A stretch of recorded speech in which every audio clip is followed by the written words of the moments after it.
In the spring of 1904, an Italian archaeologist named Ernesto Schiaparelli descended a flight of ancient steps cut into the bedrock of a valley in southern Egypt. He had been working in the heat for weeks, clearing sand from what appeared to be the entrance to a tomb. There were dozens of tombs in this valley. Most had been looted centuries ago. Most contained broken pottery, scattered bones, and the faint residue of paint on crumbling walls. Schiaparelli expected more of the same. He was wrong. When his lantern light first touched the walls of the chamber below, he stopped moving. He later wrote that he stood in silence for several minutes, unable to speak. The walls were covered, floor to ceiling, in paintings so vivid, so perfectly preserved, that they looked as though the artist had finished them that morning. Deep blues, brilliant golds, whites so clean they seemed to glow in the lamplight. Figures of gods and goddesses moved across the plaster in an endless procession. Hieroglyphic inscriptions lined every surface, each character painted with surgical precision. And at the center of it all, repeated again and again across every wall and every corridor, was the image of a single woman. She was tall. She wore a crown of gold, topped with 2 feathers. Her eyes were lined with kohl, and her expression carried a calm that bordered on divine. Her name was written beside her in cartouches, the oval frames reserved for royalty. Nefertari Meritmut, beloved of Mut, the most favored queen of the most powerful pharaoh who ever lived. Schiaparelli had just entered what is still considered the most beautiful tomb in all of Egypt. Not the largest, not the most treasure-filled, the most beautiful. And it belonged not to a pharaoh, not to a general, not to a high priest, but to a queen. A woman whose husband had carved her name into more monuments than any other royal wife in Egyptian history. A woman for whom an entire temple had been built at Abu Simbel, standing beside the colossal figures of the king himself. A gesture so extraordinary that nothing like it had been done before, and nothing like it would be done again. A woman whom Ramesses II, the pharaoh who ruled for 67 years and fathered more than 100 children, called by a title that appears nowhere else in the entire Egyptian record. He called her the one for whom the sun shines. That title was not ceremonial. It was not generic. It was personal, intimate, and deliberately unique. And when you understand the scale of Ramesses II's reign, the wars he fought, the monuments he raised, the dynasty he built, the fact that he reserved his most tender language for one woman out of an entire royal court becomes something worth pausing over.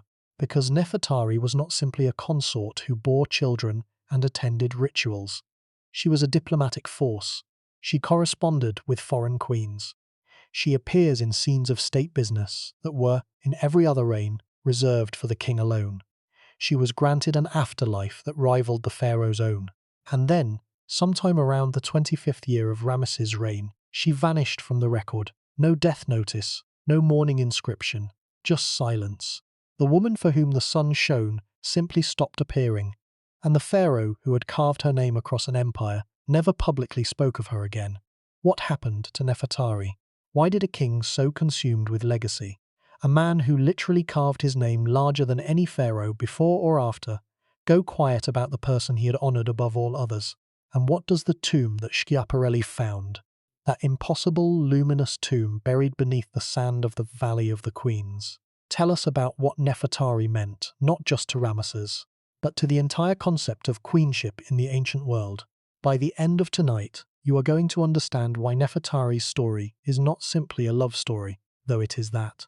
It is a story about power, about the deliberate construction of a queen's authority in one of history's most hierarchical civilizations, and about what happens when the most documented pharaoh in Egyptian history chooses to elevate one woman above every institution, every tradition, and every expectation of his age. It is also a story about loss, because despite everything Ramesses built to preserve her memory, Nefertari nearly vanished completely. Her tomb was buried, her mummy was lost, her temple was half covered by sand. For more than 3,000 years, the woman for whom the sun once shone lay forgotten beneath the desert, remembered by no one. Before we get started, if you find these mysteries as fascinating as we do, take a second to like the video or subscribe. It is a simple action, but it helps this channel reach more curious minds like yours. And there is something else. something that makes this story different from every other account of an ancient queen. Nefertari's story is not told through the words of historians writing centuries after her death, nor through the dry catalogues of museum inventories. It is told through the walls of a tomb that should not have survived, through inscriptions that a pharaoh carved with what appears to be genuine anguish, and through a pair of mummified knees found on a stone floor in the darkness, the only physical trace that may remain of a woman who was once the most powerful queen on earth. The distance between the glory of her monuments and the fragility of her remains is the distance between what we wish the past could be and what the past actually is. That distance is where this story lives. Now let us begin. To understand Nefertari, you first have to understand the world she was born into, and that world was not gentle. She came of age during the early years of the 19th dynasty, a period that followed one of the most turbulent eras in Egyptian history. The 18th dynasty, which had produced legendary rulers like Thutmose III and Amenhotep III, had ended in scandal, revolution, and erasure. The pharaoh Akhenaten had upended the entire religious system, moving the capital to a new city called Akhetaten, abolishing the traditional gods, and installing a single deity, the Aten, the visible disk of the sun, as the sole focus of worship. His queen, Nefertiti, had played a central role in that transformation, appearing in royal art with a prominence that shocked later generations. And then, within a generation, it all collapsed. Akhenaten died. His successor, the boy king Tutankhamun, reversed the religious changes, but died young himself, possibly under suspicious circumstances. The throne passed through a series of short-lived rulers, then Horemheb, before landing in the hands of a military family from the eastern delta with no royal blood at all. That family founded the 19th dynasty. The first pharaoh of that line was Ramesses I, an elderly general who ruled for barely 2 years. His son, Seti I, stabilized the kingdom and began the process of restoring Egypt's military prestige abroad and its religious institutions at home. And Seti's son, the one who would become Ramesses II, inherited a kingdom that was powerful but still haunted by the memory of what Akhenaten had done. The institutions had been restored, but the trauma of disruption lingered. The priesthood of Amun, the dominant religious order, was more powerful and more suspicious than ever. The military was ascendant but stretched thin across a vast empire, and the question of legitimacy, who had the right to rule and why, was more politically charged than it had been in centuries. This is the Egypt into which Nefertari entered. And the first thing that must be said about her is that we do not know where she came from. That absence is not trivial. In a civilization obsessed with genealogy, where royal wives routinely had their parentage carved into temple walls and recorded in official documents, Nefertari's origins are a blank. She is never identified as the daughter of a king. She is never linked to a specific noble family. Some scholars have speculated that she may have been connected to the family of Ai, the short-lived pharaoh who succeeded Tutankhamun, based on the appearance of the name Ai in some inscriptions associated with her. A cartouche knob found in her tomb bore what some have read as a reference to Ai, though others dispute the reading. If the connection is genuine, it would place Nefertari within the old 18th dynasty elite, a valuable pedigree for a new dynasty seeking to establish its legitimacy. But the evidence is circumstantial, and no definitive proof has been found. Other scholars have proposed that she came from Thebes itself, perhaps from a family of high-ranking officials or priests. The truth is that we simply do not know. The most famous queen in Egyptian history entered the historical record without an introduction. What we do know is that she married Ramesses before he became pharaoh, likely during his teenage years, when he was still a prince serving under his father Seti I. This means Nefertari was chosen early. She was not a political match arranged after coronation to cement an alliance or reward a loyal family. She was selected, or she selected herself, before the crown was certain. By the time Ramesses ascended to the throne around 1279 BC according to conventional chronology, Nefertari was already his great royal wife. That title, Great Royal Wife, carried enormous weight in the Egyptian system. Egypt practiced polygamy among the royal family, and pharaohs routinely maintained multiple wives, secondary consorts, and large harems staffed with women from across the kingdom and beyond its borders. But the great royal wife stood apart from all of them. She was the queen whose children had the strongest claim to succession. She was the one who appeared alongside the king in state rituals, in temple reliefs, in public processions. She was the public face of the monarchy's feminine power, the living embodiment of the goddess Hathor, the divine mother, the protector of kingship, and in Nefertari's case, she held that title from the very beginning of a reign that would last longer than almost any other in Egyptian history. Nefertari bore Ramesses at least 4 sons and 2 daughters, possibly more, though the records are incomplete. Her eldest son, Amun-her-Kapeshef, held the title of crown prince and appeared alongside his parents in major state ceremonies. He was groomed for the throne, trained in military and religious duties, and depicted in temple reliefs at Karnak and Abu Simbel. A second son, Pare-Hewenemef, also held significant military titles. Her daughters included Meritamun, who would later become one of Ramesses's queens after Nefertari's death, a practice that, while unsettling to modern sensibilities, was consistent with Egyptian royal tradition and served to keep the divine bloodline concentrated. The children of Nefertari were positioned at the highest levels of the Egyptian state, their names inscribed on temple walls, their futures secured by the prominence of their mother. But none of them would ultimately inherit the throne.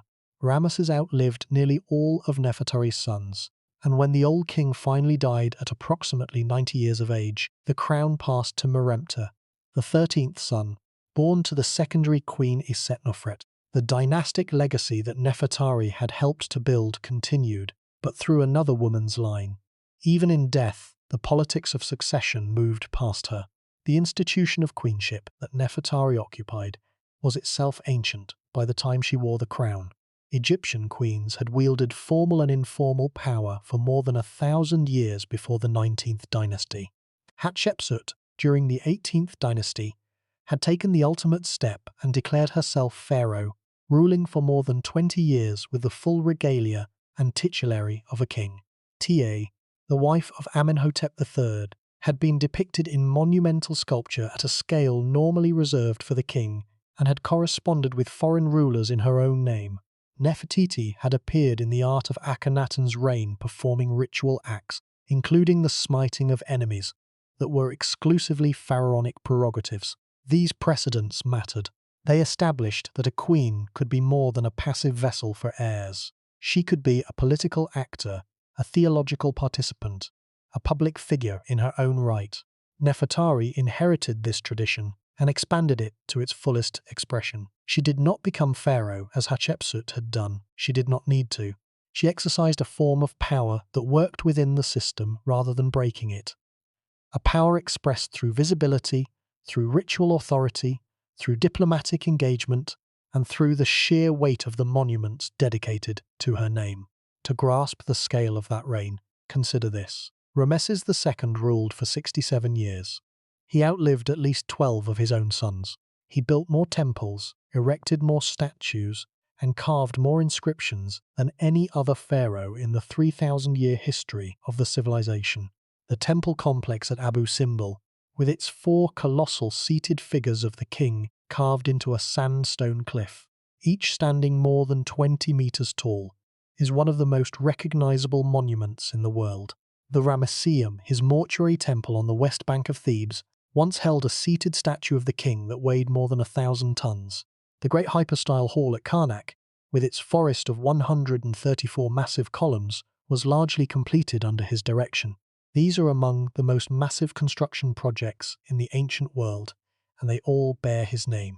He fought the Battle of Kadesh against the Hittite Empire around 1274 BC, one of the largest chariot battles in recorded history, involving thousands of chariots and tens of thousands of soldiers on both sides, fought on the plains near the Orontes River in what is now western Syria. Ramesses claimed a great victory. The Hittites claimed the same. Modern historians generally regard the battle as a costly draw, a grinding confrontation that convinced both empires that the cost of continued war exceeded the value of any territory that might be gained. And then, decades later, Ramesses signed what is widely considered the world's first known peace treaty with those same Hittites, a detailed diplomatic agreement that regulated borders, established mutual defense obligations, and included provisions for the extradition of fugitives. A copy of that treaty hangs in the United Nations headquarters in New York to this day. Ramesses was not simply a pharaoh.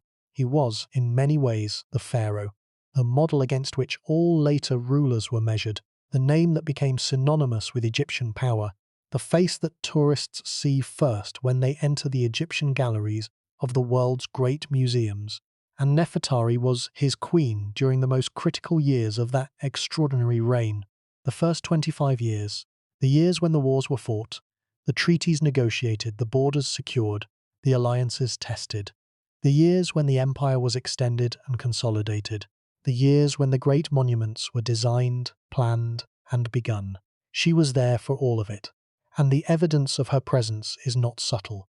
It is carved into stone across Upper Egypt, visible to anyone who walks through the temples that still stand. At the Temple of Luxor, she appears beside Ramesses in scenes of religious worship, standing behind the king as he makes offerings, or seated with him in ritual contexts that emphasize their joint role in maintaining cosmic order. At Karnak, her image accompanies the kings in processions honoring Amun, the supreme god of the Egyptian state. Her cartouche appears alongside his on colossal statuary, a pairing that declares their royal partnership in the most permanent medium available. But it is at Abu Simbel that Nefertari's status becomes truly extraordinary. The smaller of the two temples at Abu Simbel, known today as the Temple of Hathor, was built explicitly for Nefertari. Its facade features 6 colossal standing figures carved into the rock face, 4 of Ramesses and 2 of Nefertari, and the queen's statues are carved at the same scale as the king's, the same height, the same grandeur, the same monumental presence. In a civilization where scale directly communicated status and cosmic importance, this was an astonishing statement. Only one other queen in Egyptian history, Tia, the wife of Amenhotep III, had been depicted at comparable scale on a temple facade, and even that precedent was more modest in its overall execution. Nefertari's temple at Abu Simbel was something new. The inscription on its facade reads, in part, that Ramesses made it for the great royal wife Nefertari Meretmut, for whom the sun does shine. That phrase again. The sun shines for her, not for the gods, not for the kingdom, for her. Inside the temple, the theological program reinforces this message with extraordinary consistency. Nefertari is shown making offerings directly to the goddess Hathor, performing rituals that in most contexts would have been reserved for the king himself, who was traditionally the sole intermediary between the human and divine worlds. She is depicted being crowned by the goddesses Isis and Hathor simultaneously, a scene of divine endorsement that elevated her status to something approaching the semi-divine. In one remarkable scene, she stands before the goddess Hathor and is transformed, receiving the divine crown, becoming one with the goddess, stepping across the boundary between mortal and immortal. She is not merely the king's wife in these scenes. She is a figure of independent religious authority, a participant in the maintenance of Ma'at, the fundamental principle of truth, justice, and cosmic balance that underpinned all of Egyptian civilization. The fate of these temples in the modern era adds yet another chapter to the story of Nefertari's precarious survival. In the 1960s, the construction of the Aswan High Dam threatened to submerge both the Abu Simbel temples beneath the rising waters of Lake Nasser. The dam was essential. It would control the Nile's annual flood, generate electricity for millions of Egyptians, and transform the nation's agricultural capacity. But it would also drown dozens of ancient Nubian monuments, including the 2 temples that Ramesses had carved at the edge of the known world. An international rescue effort, coordinated by UNESCO and funded by contributions from more than 50 countries, was launched to save the temples.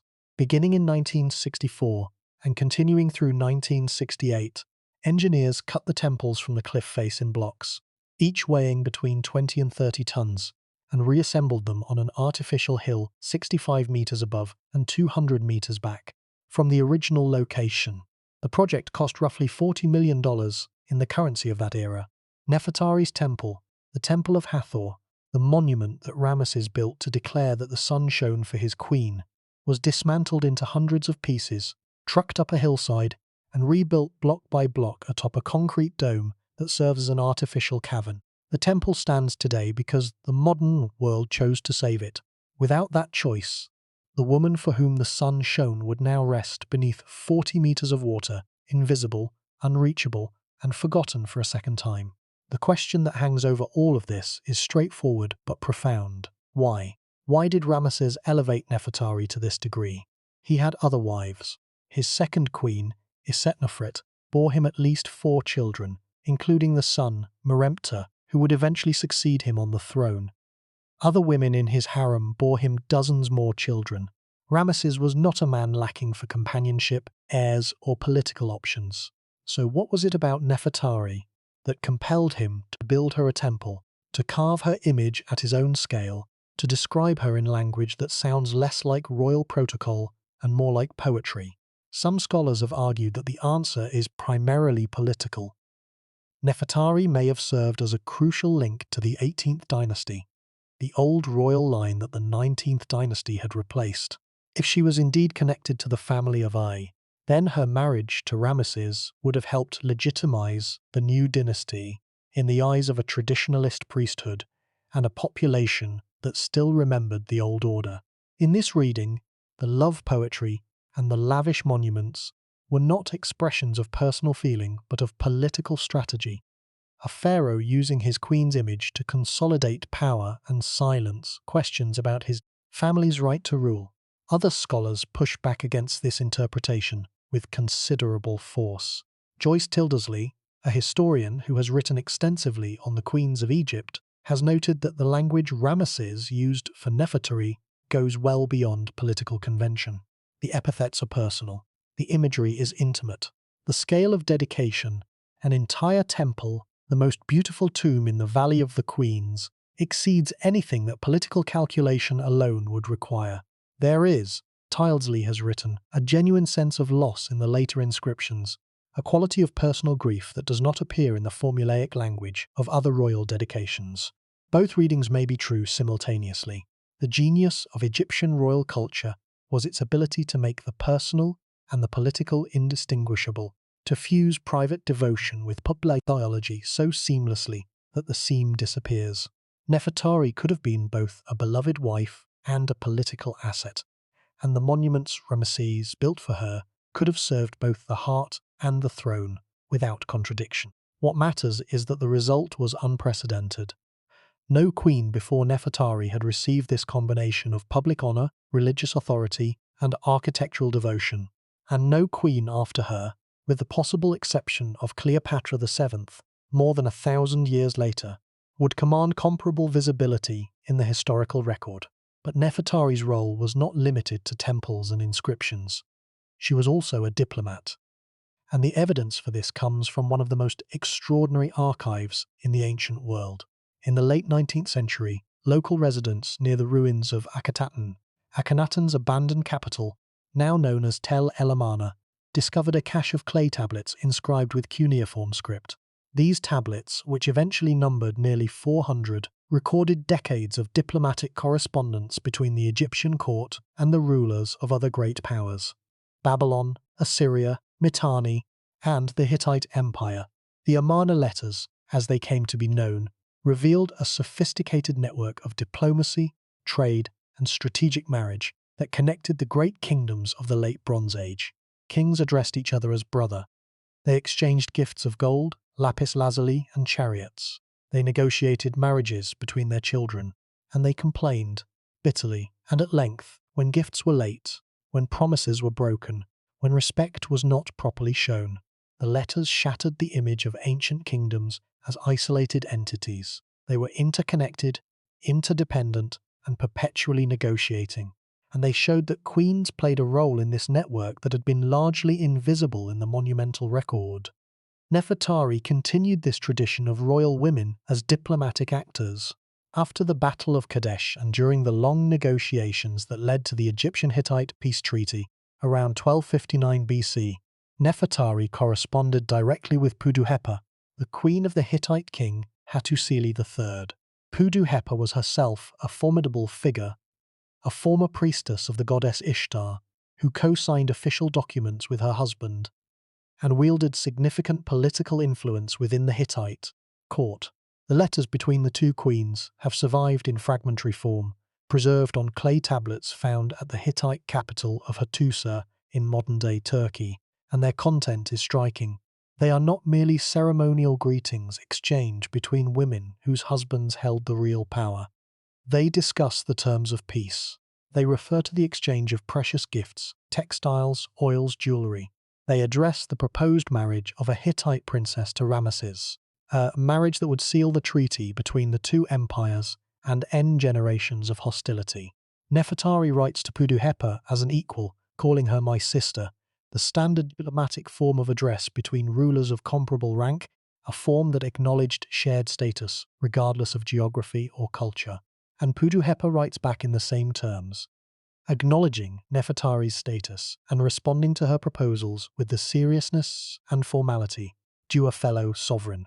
The exchange between these two women, one Egyptian, one Hittite, separated by hundreds of kilometers of contested territory, is one of the earliest surviving records of direct communication between named female political figures in the ancient Near East. This correspondence tells us something crucial about the reality of Nefertari's position. She was not a symbolic queen who smiled from temple walls while men conducted the real business of governance. She was an operational queen. She participated in the highest-level diplomatic exchanges of her era, exchanges that shaped the political landscape of the entire Eastern Mediterranean for generations. And she did so in her own name, with her own seal, in her own voice. The woman for whom the sun shone was not standing in the shadow of her husband. She was standing beside him, conducting the business of an empire that stretched from the fourth cataract of the Nile, deep in Nubia, to the frontiers of modern-day Syria and Lebanon. The mathematical scale of Nefertari's visibility in the historical record reinforces this picture. The numbers are striking. Across all the temples, monuments, and inscriptions of Ramesses II's 67-year reign, Nefertari is mentioned or depicted more frequently than any other member of the royal family during the first 25 years. Her cartouche appears alongside the kings at Luxor, Karnak, Abu Simbel, Gebel el-Silsila, and at sites across Nubia.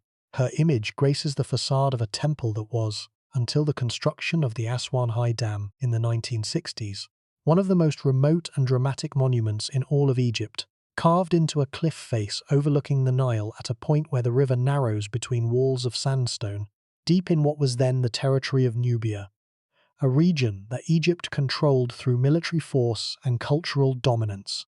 The placement of Nefertari's temple at Abu Simbel was itself a political message. It declared that the queen's authority, and by extension Egypt's, extended to the very edges of the known world.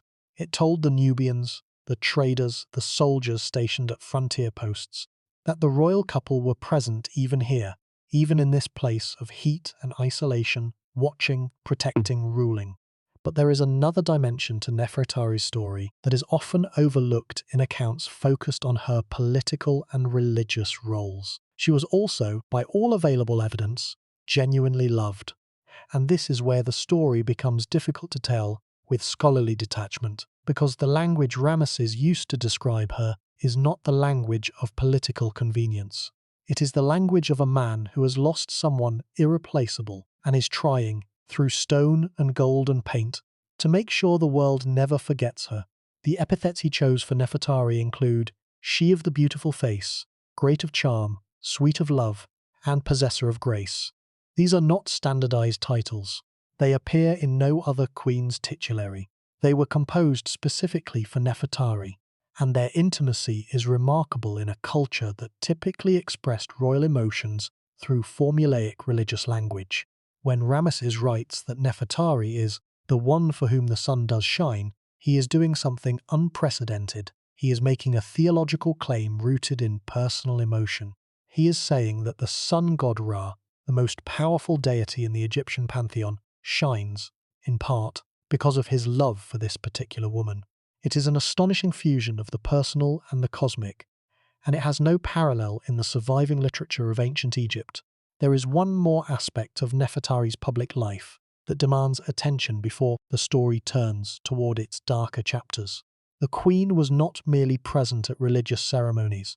She was an active participant in some of the most important festivals of the Egyptian calendar. At the beautiful Feast of the Valley, an annual celebration in which the cult statue of Amun was carried from Karnak across the Nile to visit the mortuary temples on the west bank of Thebes, the royal couple played a central liturgical role. Nefertari would have joined Ramesses in making offerings to the ancestors, in pouring libations for the dead, in performing the rituals that renewed the bond between the living and those who had gone before.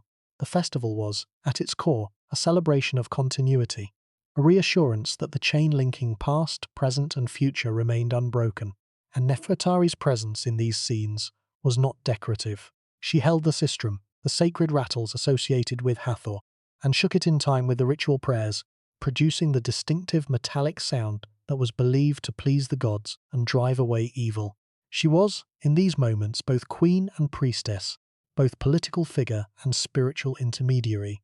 The dual nature of her role is one of the things that makes Nefertari so difficult to categorize by modern standards. She was not simply a wife. She was not simply a diplomat. She was not simply a religious figure. She was all of these simultaneously, and the Egyptian system not only allowed but actively required that these roles be fused into a single, seamless identity.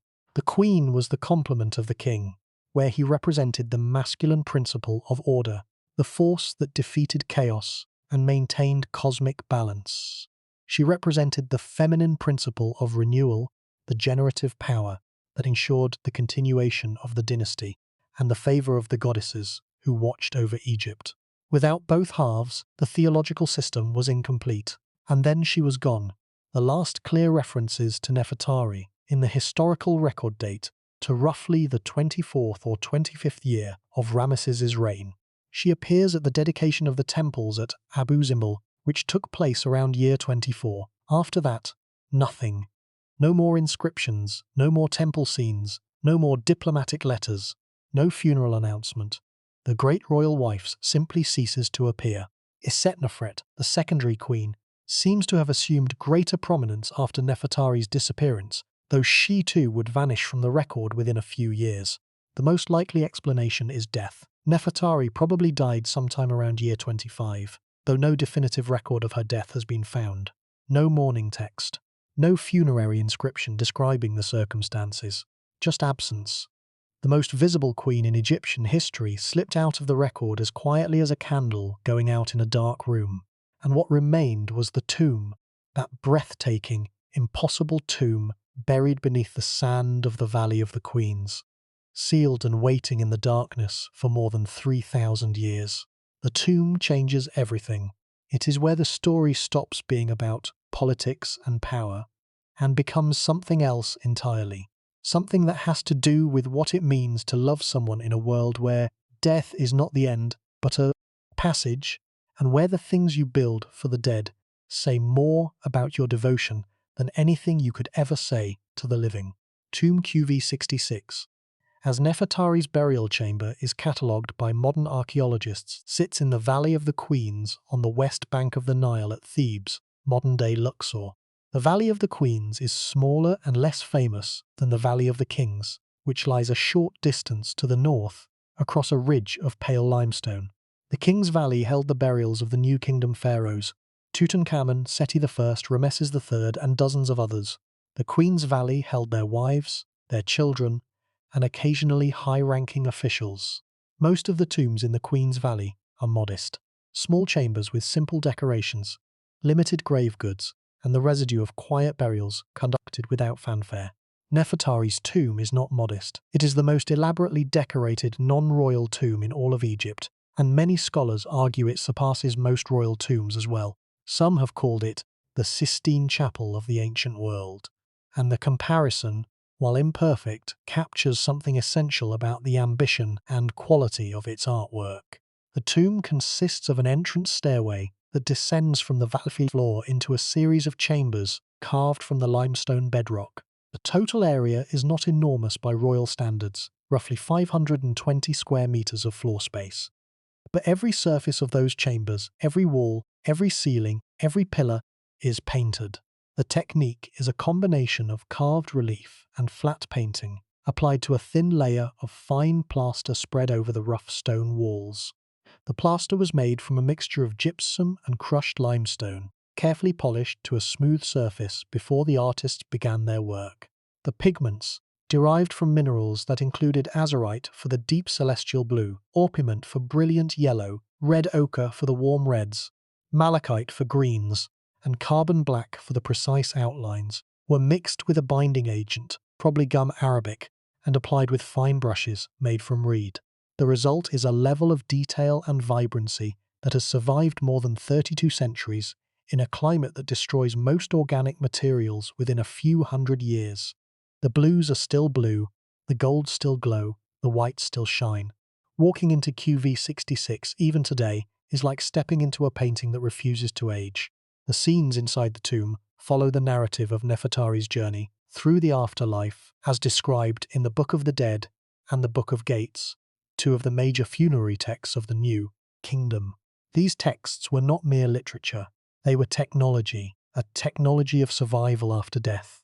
Each chapter, each spell, each image was designed to guide the deceased through the dangers of the duat, the Egyptian underworld, and to ensure their successful transformation into an Ak, a luminous, transfigured spirit capable of dwelling among the gods for eternity. The tomb was not a memorial, it was a machine, and its operators were the painted gods and goddesses who lined its walls, each one positioned to perform a specific function in the process of resurrection. The journey begins at the entrance, where Nefertari is shown playing Senet, a board game with deep symbolic resonance. Senet was not merely entertainment. By the New Kingdom period, it had taken on profound funerary significance, representing the deceased's strategic passage through the challenges of the underworld. The game board had 30 squares, and the player's movement across them mirrored the soul's journey through the trials of the duat. Nefertari sits alone at the board, poised and calm, her white linen dress flowing around her in crisp painted folds, her expression serene and focused. It is the image of a woman who is not afraid of what comes next. She knows the game, she knows the rules, and she intends to win. As the viewer moves deeper into the tomb, the scenes become progressively more complex and theologically charged. Nefertari is shown being led by the goddess Isis, who holds her hand with a tenderness that transcends the formal conventions of Egyptian art. The goddess guides the queen toward the judgment hall of Osiris, Lord of the Dead, where the deceased's heart would be weighed against the feather of Ma'at to determine their worthiness. In one of the tomb's most celebrated images, Nefertari stands before Osiris himself, presenting her case for eternal life. She is dressed in pure white, her hands raised in a gesture of reverence, her body language conveying both humility and quiet confidence. She has lived a righteous life. The feather will balance, she will pass. In other scenes, she is shown presenting offerings to the gods, Hathor, Neith, Selkit, Mat, each encounter a ritual step in the process of transformation from mortal queen to immortal being. She appears before the 7 celestial cows and the bull of heaven, divine beings associated with abundance and sustenance in the afterlife. She recites spells before the guardians of the gates of the duat, speaking the secret names that will compel them to open the way. The theology is precise. Every gesture, every offering, every hieroglyphic caption follows the established funerary canon with meticulous accuracy. But within that framework, the artist achieved something extraordinary. Nefertari is not depicted as a generic royal figure, interchangeable with any other queen who might occupy the same theological space. Her face is individualized, high cheekbones, a strong jaw, wide-set eyes carrying an expression that conveys both dignity and warmth. Her clothing is rendered with attention to the fall of fabric, the transparency of fine linen, the way a pleated dress moves with the body beneath it. Her jewelry, the broad collar of gold and precious stones, the gold bracelets, the crown with its double plumes rising above a golden vulture headdress, is painted in such detail that modern jewelers have used the images as references for accurate reconstructions. She is not a symbol in these paintings. She is a person, and the artists who painted her wanted you to know that. The ceiling of the tomb adds another layer to the theological program. In the upper chambers, it is painted a deep, celestial blue and scattered with golden five-pointed stars, a representation of the night sky, the body of the goddess Nut, who arched over the earth each evening and swallowed the sun at dusk, only to give birth to it again at dawn. The message was clear. Nefertari rested beneath the sky itself. The cosmos enclosed her. The same stars that watched over the living world watched over her in death. In the lower chamber, the actual burial room where the sarcophagus once stood, the ceiling was painted with a different motif, a pattern of stellar and astronomical symbolism that linked the queen's resting place to the cyclical movements of the heavens. Everything in the tomb was designed to place Nefertari at the center of a cosmic mechanism. She was not simply buried, she was installed, like a component in a machine whose purpose was resurrection. The quality of the workmanship is itself evidence of the resources Ramesses devoted to this project. The artists who painted QV66 were not ordinary temple decorators. Their skill level suggests that they were drawn from the elite workshops of the Deir el-Medina community, the village of specialized craftsmen, painters, and scribes who lived on the west bank of Thebes and whose sole purpose was the construction and decoration of royal tombs. These were the same artisans who created the tomb of Seti I, often cited as the finest in the Valley of the Kings, and who would later decorate the tombs of Ramesses III and other new kingdom pharaohs. The Deir el-Medina workers were salaried state employees, paid in grain, oil, meat and beer, and their village, remarkably well preserved, has yielded thousands of ostraca or limestone flakes used for writing that document their daily lives in extraordinary detail. We know the names of some of the foremen who supervised work on the royal tombs during Ramesses' reign. We know about their disputes, their holidays, their strikes when pay was late. We know that they took pride in their work and that the quality of a tomb's decoration was a matter of professional honor. The artisans who painted Nefertari's tomb were working at the peak of their craft, in a tradition that had been refined over generations, and they knew it. Every brushstroke was deliberate. Every color was chosen from a palette that had been perfected through centuries of trial and refinement. The tomb was not just a burial, it was a masterpiece, commissioned by a king who demanded the best his civilization could produce for the woman he loved above all others. But the tomb also raises a question that is seldom asked. How long did it take to create?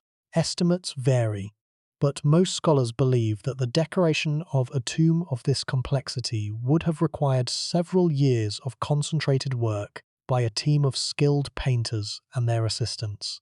The carving of the reliefs, the shallow incisions into which the paint was applied, had to be completed first, followed by the application of the plaster ground, and then the painting itself, which proceeded from the ceilings downward to prevent drips from damaging completed work below. If this timeline is correct, then work on Nefertari's tomb may have begun well before her death, a common practice in ancient Egypt where the prudent preparation of one's eternal home was considered both wise and pious. Nefertari may have known what her tomb looked like.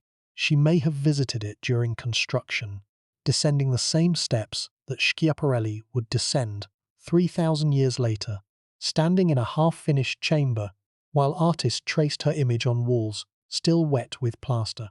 The thought is striking. She may have watched her own afterlife being painted into existence, watched the artists render her face in ochre and carbon, watched them trace the goddesses who would guide her through the darkness, watched them write the spells that would open the gates of the underworld on her behalf. And this is where the problem begins, because the tomb that Schiaparelli found in 1904 was not the tomb as it had been left 3,200 years before. It was a ruin. When Schiaparelli entered the burial chamber, the paintings on the walls were in extraordinary condition, vibrant, detailed, breathtaking, but the tomb itself had been thoroughly, methodically, and repeatedly looted. The sarcophagus was gone, the grave goods were gone, the mummy was gone.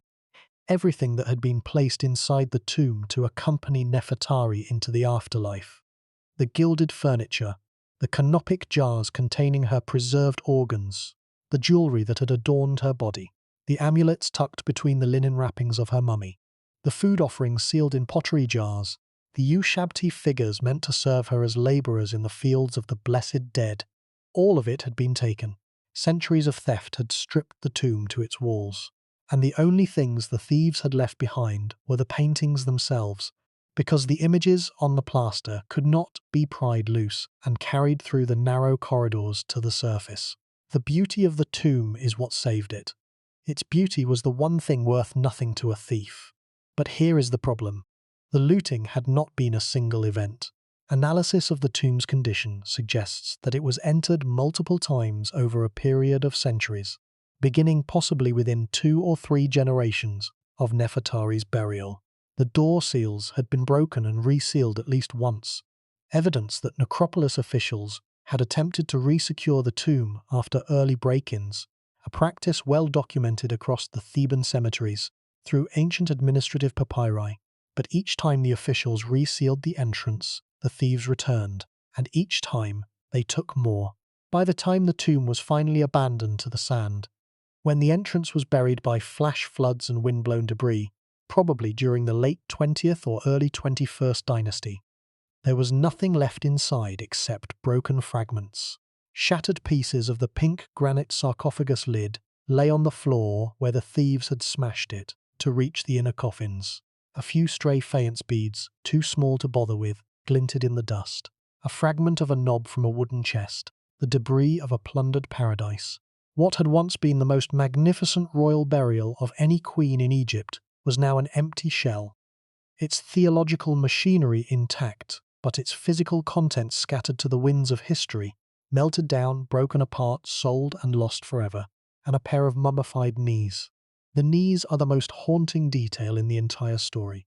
Found on the floor of the burial chamber by Schiaparelli's team, they are the only possible physical remains of Nefertari herself. 2 mummified knees, detached from the body, left behind on the cold stone floor by robbers who had torn the queen's mummy apart while searching for the amulets and jewelry wrapped between the linen bandages. The wrappings of a royal mummy were laden with gold and precious materials. Each layer contained protective amulets made of gold, lapis lazuli, carnelian, and turquoise, each one positioned according to precise ritual prescriptions. To reach these treasures, the thieves would have unwrapped the body layer by layer and, when the resin-soaked linen resisted, simply torn the mummy to pieces. The image is grotesque and inescapable. The most honoured queen in Egyptian history, the woman for whom the sun shone, reduced to discarded fragments on the floor of her own tomb. Her face gone, her hands gone, her identity scattered, only 2 broken joints left behind, too worthless to carry out of the darkness. And it gets worse. Those knees, the last possible physical trace of Nefertari, are themselves a matter of ongoing scientific debate. In 2011, a team of researchers led by Frank Rulli and Mikkel Habischt conducted an anthropological and radiological analysis of the remains. Their findings were cautiously consistent with Nefertari's known biography. The knees belong to a woman of approximately 40 to 50 years of age at the time of death, which aligns with estimates of Nefertari's lifespan, based on the chronology of her children and the years of Ramesses' reign in which she appears. The embalming materials and techniques used on the tissue were consistent with royal mummification practices of the 19th dynasty. The quality of the preservation suggested a high-status individual who had received the finest funerary treatment available, but absolute certainty remains elusive. DNA extraction was attempted but yielded degraded results insufficient for definitive identification. Radiocarbon dating placed the remains within the correct general period but could not narrow the date sufficiently to exclude all other candidates. The legs might be Nefertari's, or they might belong to someone else entirely, a later burial, a displaced mummy from another tomb in the valley, an intrusion that postdates the original interment. We do not know. The most beautiful tomb in Egypt may contain the queen it was built for, or it may contain nothing of her at all. This uncertainty extends to every aspect of Nefertari's physical existence. We know her face only from the paintings in her tomb and the reliefs in her temple, idealized, theological, shaped by artistic convention, and religious purpose as much as by direct observation. We do not know her height. We do not know her build. We do not know the color of her hair, or whether the elaborate wigs she wears in the paintings concealed straight or curled locks beneath. We do not know what illnesses she suffered, what injuries she bore, what her voice sounded like, or how she moved through the corridors of the palace at Ramesses. The woman whom Ramesses described with more love than any pharaoh ever expressed for any queen is, in physical terms, almost entirely unknown to us. She exists only in stone and paint, in the images her husband commissioned, and in the words he chose to describe her. Everything else has been taken, and those words are worth examining closely. On the walls of Abu Simbel, Ramesses inscribed a dedication that reads, in translation, "A temple of great and mighty monuments for the great royal wife Nefertari Meritmut, the one for whom the sun does shine, given life and beloved for ever and ever. Nefertari, for whose sake the very sun does shine." The repetition is deliberate. In Egyptian theological language, to repeat a statement was to intensify its power, to make it more real, more enduring, more cosmically true. Ramesses was not merely honoring his wife. He was inscribing her into the fabric of reality itself. He was declaring that the sun, Ra, the supreme deity, the source of all light and life, existed in part for her. This is not a political statement. This is an act of love expressed in the only language available to a man who believed himself to be a living god, a language of stone, gold, and divine decree. But here is what makes this truly terrifying. Despite all of it, the temple, the tomb, the inscriptions, the diplomatic letters, the statues, the dedicatory poems, Nefertari was almost lost entirely. The tomb was buried by flash floods and shifting sand within centuries of her death. The temple at Abu Simbel was half covered by sand drifts by the time European travellers first encountered it in the early 19th century. Johann Ludwig Burckhardt, the Swiss explorer who is credited with bringing Abu Simbel to European attention in 1813, could barely see the facade through the accumulated sand. The diplomatic correspondence survived only because the clay tablets were buried in the ruins of foreign capitals, Hattusa, Amarna, not because Egypt chose to preserve them. If Schiaparelli had not dug in that particular part of the Valley of the Queens in 1904, if the sand had shifted differently, if the tomb entrance had been 10 meters to the left or right, the most beautiful tomb in Egypt might still be undiscovered, its paintings dissolving in the darkness. Nefertari might be nothing more than a name on a damaged wall, a partially legible cartouche, a footnote in a list of Ramesses' many wives. The fragility of her survival tells us something uncomfortable about all ancient memory. Ramesses II was the most prolific builder in Egyptian history. He carved his name on more surfaces than any ruler before or after him. He did everything in his considerable power to make himself and his queen eternal, and it was not enough. 3,000 years of sand, water, salt, and human greed nearly erased everything. The paintings survived because they could not be moved. The walls survived because they were underground. And even underground, in the dry heat of the Theban desert, the paintings were deteriorating. Salt crystallization from groundwater seepage was pushing the plaster away from the stone, causing flakes of paint to fall like dead leaves from a dying tree. Each flake that dropped to the floor carried with it a tiny piece of Nefertari's face, Nefertari's hands, Nefertari's crown. The tomb was consuming itself. By the mid-20th century, the situation had reached crisis levels. The paintings that Schiaparelli had described with such reverence were visibly degrading year by year. Salt deposits clouded the once brilliant colours. Cracks spread across the plaster like veins in an aging hand. Humidity from tourist breath. Thousands of visitors had entered the tomb since its discovery, each one exhaling warm moisture into a sealed underground chamber designed for the dead, not the living, was accelerating the chemical reactions that were destroying the pigments. Something had to be done. In 1986, the Egyptian Antiquities Organization and the Getty Conservation Institute launched a joint project to save the tomb. The project lasted 6 years and became one of the most ambitious conservation efforts in the history of archaeology. Conservators worked centimeter by centimeter, square inch by square inch, stabilizing the crumbling plaster, removing the destructive salt deposits crystal by crystal, consolidating the fragile paint layers with specially formulated adhesives. They used techniques borrowed from Italian fresco restoration, adapted and refined for the specific chemistry of the Egyptian desert. The particular salts, the particular temperatures, the particular humidity cycles that made this tomb different from any church wall in Florence. It was painstaking, expensive, and uncertain work. The budget for the 6-year project ran into millions of dollars, drawing on the resources of one of the world's wealthiest private foundations and the full cooperation of the Egyptian government.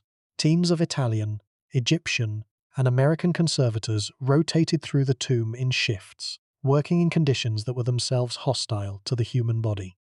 Extreme heat, poor ventilation, the psychological weight of knowing that a single miscalculated application of adhesive could destroy a painting that had survived 30 centuries of neglect. There were days when the conservators were not sure whether they were saving the paintings or merely slowing their destruction. When the restoration was completed in 1992, the tomb was reopened to the public, but with strict limits that transformed the experience of visiting it. Only 150 people per day.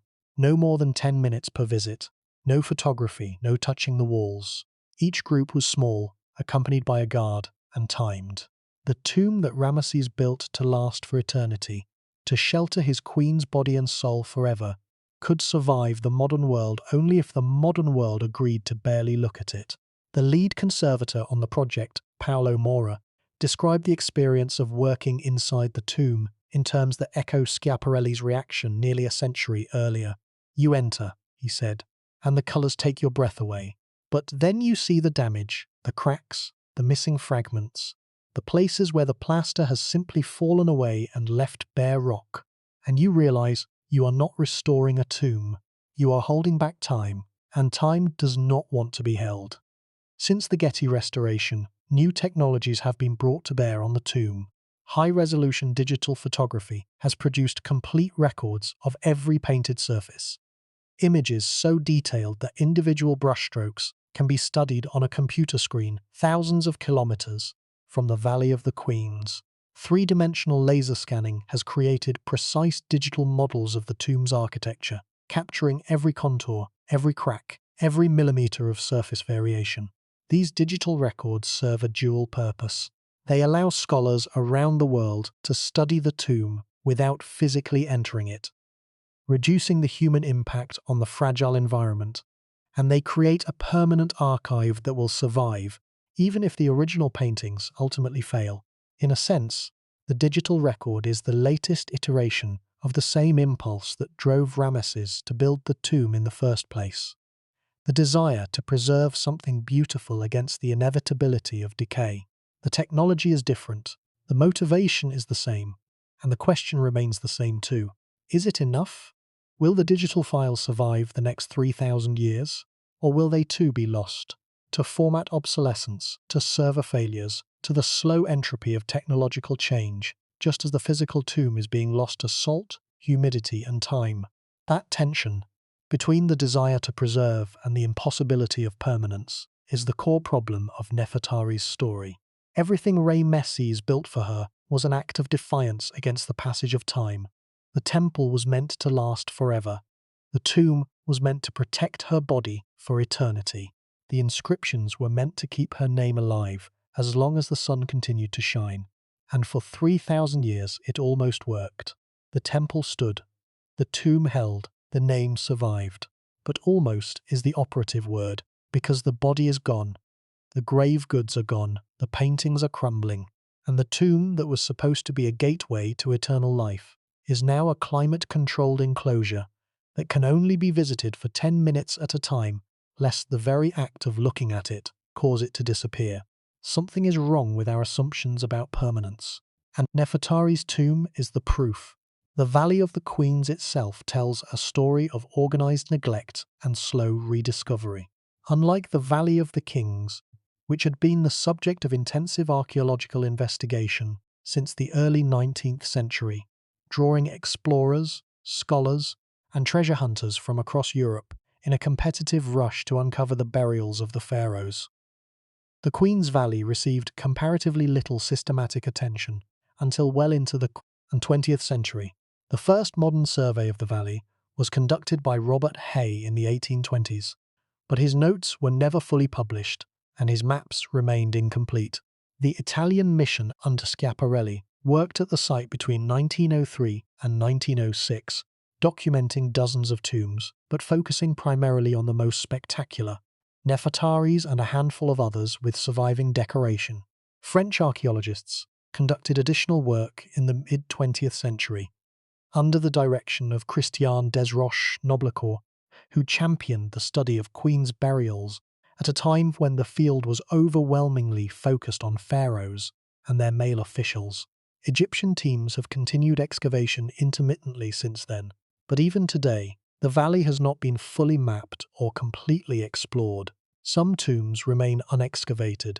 Some have been identified only by surface features, a carved entrance, a scatter of limestone chips on the hillside, without any investigation of what lies below.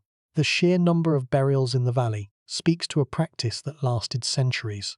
More than 90 tombs have been identified in the Valley of the Queens, dating from the 18th through the 20th dynasties, a span of roughly 400 years. They range from simple pit graves with minimal decoration to elaborately painted chambers rivaling anything in the King's Valley. The occupants include not only queens but also princes, princesses and high officials who had earned the privilege of burial in this sacred precinct. The tomb of Prince Amun-her-Khepeshef, one of Nefertari's own sons, lies near her burial and features well-preserved wall paintings showing the young prince being presented to various gods by his father Ramesses. The prince wears the sidelock of youth, his expression earnest and solemn, a boy being introduced to the very deities who will judge him when his time comes. He died before his father, and his tomb is a quieter, smaller echo of the splendor of his mother's resting place. Together, these tombs form a necropolis, a city of the dead that mirrors the hierarchies and relationships of the living court at Thebes. And at the center of that necropolis, in the largest, deepest, and most beautiful tomb of all, lay Nefertari, or rather, what was left of her. The question of Nefertari's mummy is one of the great unsolved puzzles of Egyptology, and it cuts to the heart of a larger problem that haunts the study of ancient Egypt, the problem of bodies lost to greed. If the knees found in QV66 are not hers, or even if they are, where is the rest of her body? The most likely answer is the most painful one. It was destroyed by the tomb robbers. When ancient thieves stripped a royal mummy of its amulets and jewelry, the body was often left in pieces, and those pieces could be scattered, discarded, or even burned for the resin that saturated the wrappings. The violence done to these bodies was not symbolic, it was practical. The gold was in the wrappings. The way to the gold was through the body. And so the body was destroyed. Some royal mummies from the Theban necropolis survived this fate because they were rescued by necropolis officials during periods of widespread tomb robbery, periods documented in surviving papyri from the reigns of Ramesses IX and Ramesses XI, which record official investigations into theft, testimony from accused robbers, and inventories of damaged tombs. When the scale of the looting became uncontrollable, officials organized the removal of royal mummies from their original tombs and their reburial in hidden caches, communal hiding places where the bodies of kings and queens were stacked together, stripped of most of their remaining valuables, rewrapped in plain linen, and sealed away from the thieves. The most famous of these caches was discovered at Deir el-Bahari in 1881. Inside a narrow shaft cut into a cliff face, archaeologists found the mummies of more than 50 pharaohs, queens and nobles, including Ramesses II himself, Seti I, Thutmose III and Hammose Nefertari. Ramesses' mummy survived. Nefertari's did not, or if it did, it has not yet been identified among the anonymous remains that still await analysis. And so we are left with an absence at the heart of the most lavish memorial in Egyptian history. The tomb exists, the paintings exist, the inscriptions exist, but the person they were all meant to serve, the body that was supposed to lie in that pink granite sarcophagus, wrapped in linen, surrounded by gold, journeying through the underworld exactly as the painted scenes depicted, that person is gone. The container remains. The contents have vanished. And the gap between the two is where the real story lives. It is the gap between intention and outcome, between love and loss, between the pharaoh's desperate desire to preserve his queen forever and time's absolute indifference to that desire. Nefertari's story does not exist in isolation. She was one woman in a tradition that stretched across millennia, a tradition of queens, consorts, and royal women who wielded power, shaped policy, and defined the meaning of female authority in the ancient world. To understand what made Nefertari exceptional, we need to see her in context, and that context is populated by other queens whose stories illuminate, by contrast, the extraordinary nature of what Nefertari achieved and what was done in her name. Each of these women occupied a different position in the spectrum of royal female power. Each faced different constraints, exploited different opportunities, and left a different kind of mark on the historical record. And each, in her own way, suffered the same fate that Nefertari suffered, the slow, grinding erosion of memory by time. The first figure who demands comparison is Hatshepsut, the queen who became king. Hatshepsut ruled Egypt during the 18th dynasty, roughly 2 centuries before Nefertari's time, and her story is one of the most extraordinary in all of Egyptian history. She was the daughter of Thutmose I and the principal wife of Thutmose II. When her husband died, the throne passed to his son by a secondary wife, a boy who became Thutmose III. Hatshepsut initially served as regent for the child king, governing in his name until he came of age. But within a few years, she did something that no other woman had done in the same way. She declared herself pharaoh. Not regent, not queen, pharaoh. She adopted the full royal titulary, the 5 great names that Egyptian kings bore as marks of their divine and political authority. She wore the false beard of kingship. She was depicted in statuary and temple reliefs in the traditional male pose of the pharaoh, striding forward, smiting enemies, making offerings to the gods. The shift was total. She did not simply claim power. She claimed the identity of a male king, the only identity that the Egyptian theological system recognized as the earthly representative of the gods. Her mortuary temple at Deir el-Bahari is one of the most beautiful structures in Egypt, a series of broad terraces rising against the cliffs of the Theban West Bank, its colonnades and ramps creating an effect of elegant geometry that feels almost modern.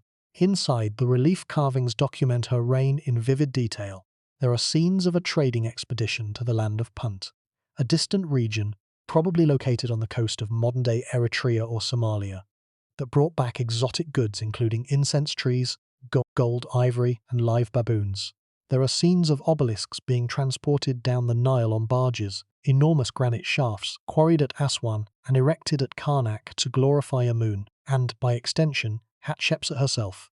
And there is the famous scene of her divine birth, a theological narrative in which the god Amun visits her mother in human form, conceives Hatshepsut, and thus establishes her divine right to rule. The scene is not unique to Hatshepsut. Male pharaohs used the same narrative, but a female pharaoh using it was an unprecedented assertion of equality with the male line, a declaration that the gods chose rulers based on merit, not on sex. Hatshepsut ruled for more than 20 years, and by all available evidence, she ruled well. Egypt was prosperous, trade flourished, monuments were built, the military was maintained. There is no indication of civil strife, rebellion, or popular opposition to her rule. And yet, after her death, something happened that would echo through the centuries and cast a long shadow over Nefertari's own story. Thutmose III, the king whom Hatshepsut had once kept from power, began a systematic campaign to erase her memory. Her images were chiseled from temple walls. Her cartouches were cut out of inscriptions and replaced with those of Thutmose I, Thutmose II, or Thutmose III himself. Her statues were torn down and buried in pits near her own temple. The erasure was thorough but not complete. Enough survived that later archaeologists were able to reconstruct her reign, but the intent was unmistakable. Hatshepsut was to be forgotten. A woman had crossed the line between queen and king, and the institution had punished her for it. Not during her lifetime, when she was too powerful to challenge, but after her death, when she could no longer defend herself. The relevance to Nefertari is this. Hatshepsut's experience demonstrated the limits of female power in ancient Egypt. A woman could rule, but she could not rule and be remembered. The system would tolerate her authority in life, but erase it in death. Nefertari navigated this same system 2 centuries later, and she did so with a strategy that was fundamentally different from Hatshepsut's. She did not claim to be king. She did not adopt male titles or wear the false beard. Instead, she exercised power from within the traditional framework of queenship, and she was rewarded for it with monuments, titles, and a tomb that no subsequent ruler attempted to destroy. The lesson is uncomfortable but clear. Hatshepsut broke the rules and was erased. Nefertari followed the rules and was celebrated. Both wielded enormous influence. Only one survived in the historical record on her own terms. But the problem of female power in ancient Egypt had deeper roots than any single reign. And the next figure who illuminates Nefertari's position is Ti, the great queen of the 18th dynasty, who redefined what a consort could be. Ti was the wife of Amenhotep III, who ruled Egypt at the height of the 18th dynasty's power and wealth. Amenhotep III was a builder and a diplomat rather than a warrior, and his reign, lasting roughly 38 years, was characterized by monumental construction, lavish court culture, and ambitious diplomatic engagement with the other great powers of the age. Ti stood at the center of all of it. Unlike most queens, whose titles emphasized their relationship to the king, king's wife, king's mother, Ti accumulated titles that reflected her own authority. She was depicted on colossal statuary at Amenhotep's mortuary temple, seated beside the king at the same scale, a revolutionary break with tradition that would later be echoed at Abu Simbel. She corresponded with foreign rulers, including Tushratta, the king of Mitanni, whose letters in the Amarna archive specifically address Ta by name and reference her political influence. When Amenhotep III died and their son, the controversial Akhenaten, ascended to the throne, Ta continued to play a prominent role at court. Foreign leaders wrote to Akhenaten and reminded him to consult his mother, suggesting that they regarded Ta's judgment as essential to the stability of Egyptian policy. The math is striking when you compare Ti's visibility to that of earlier queens. In the reigns before Amenhotep III, queens appear in the historical record primarily as names in genealogical lists or as small figures standing behind their husbands on temple walls. Ti's image, by contrast, appears on a scale that had no precedent. Her scarab, a commemorative object issued by the palace, announced her marriage to Amenhotep III and listed her parents by name, even though they were commoners, not royalty. This was a deliberate statement. The king was proud of his wife, regardless of her origins, and Ti herself appears to have used that pride as a platform for political engagement that went far beyond the traditional boundaries of queenship. What connects Ti to Nefertari is the arc of expanding female visibility. Ti established that a queen could be depicted at monumental scale. Nefertari inherited that precedent and extended it, not just in sculpture and relief, but in architecture, with an entire temple dedicated to her name. Ti demonstrated that a queen could engage in diplomacy. Nefertari continued that tradition, corresponding with Pudu-Hepa in terms that acknowledged her as a peer. The line from Tia to Nefertari is direct, and it represents the high watermark of female royal authority in ancient Egypt. After Nefertari, the tradition faded. The queens of the 20th dynasty, capable women who managed complex households and raised princes, never achieved the same level of public visibility. The window that Tiye had opened, and Nefertari had widened slowly closed again, narrowed by the political fragmentation and economic decline that characterized the later New Kingdom. And it gets stranger when you look at another queen who walked the same corridors of power during the same period. Isetnofret, Nefertari's rival.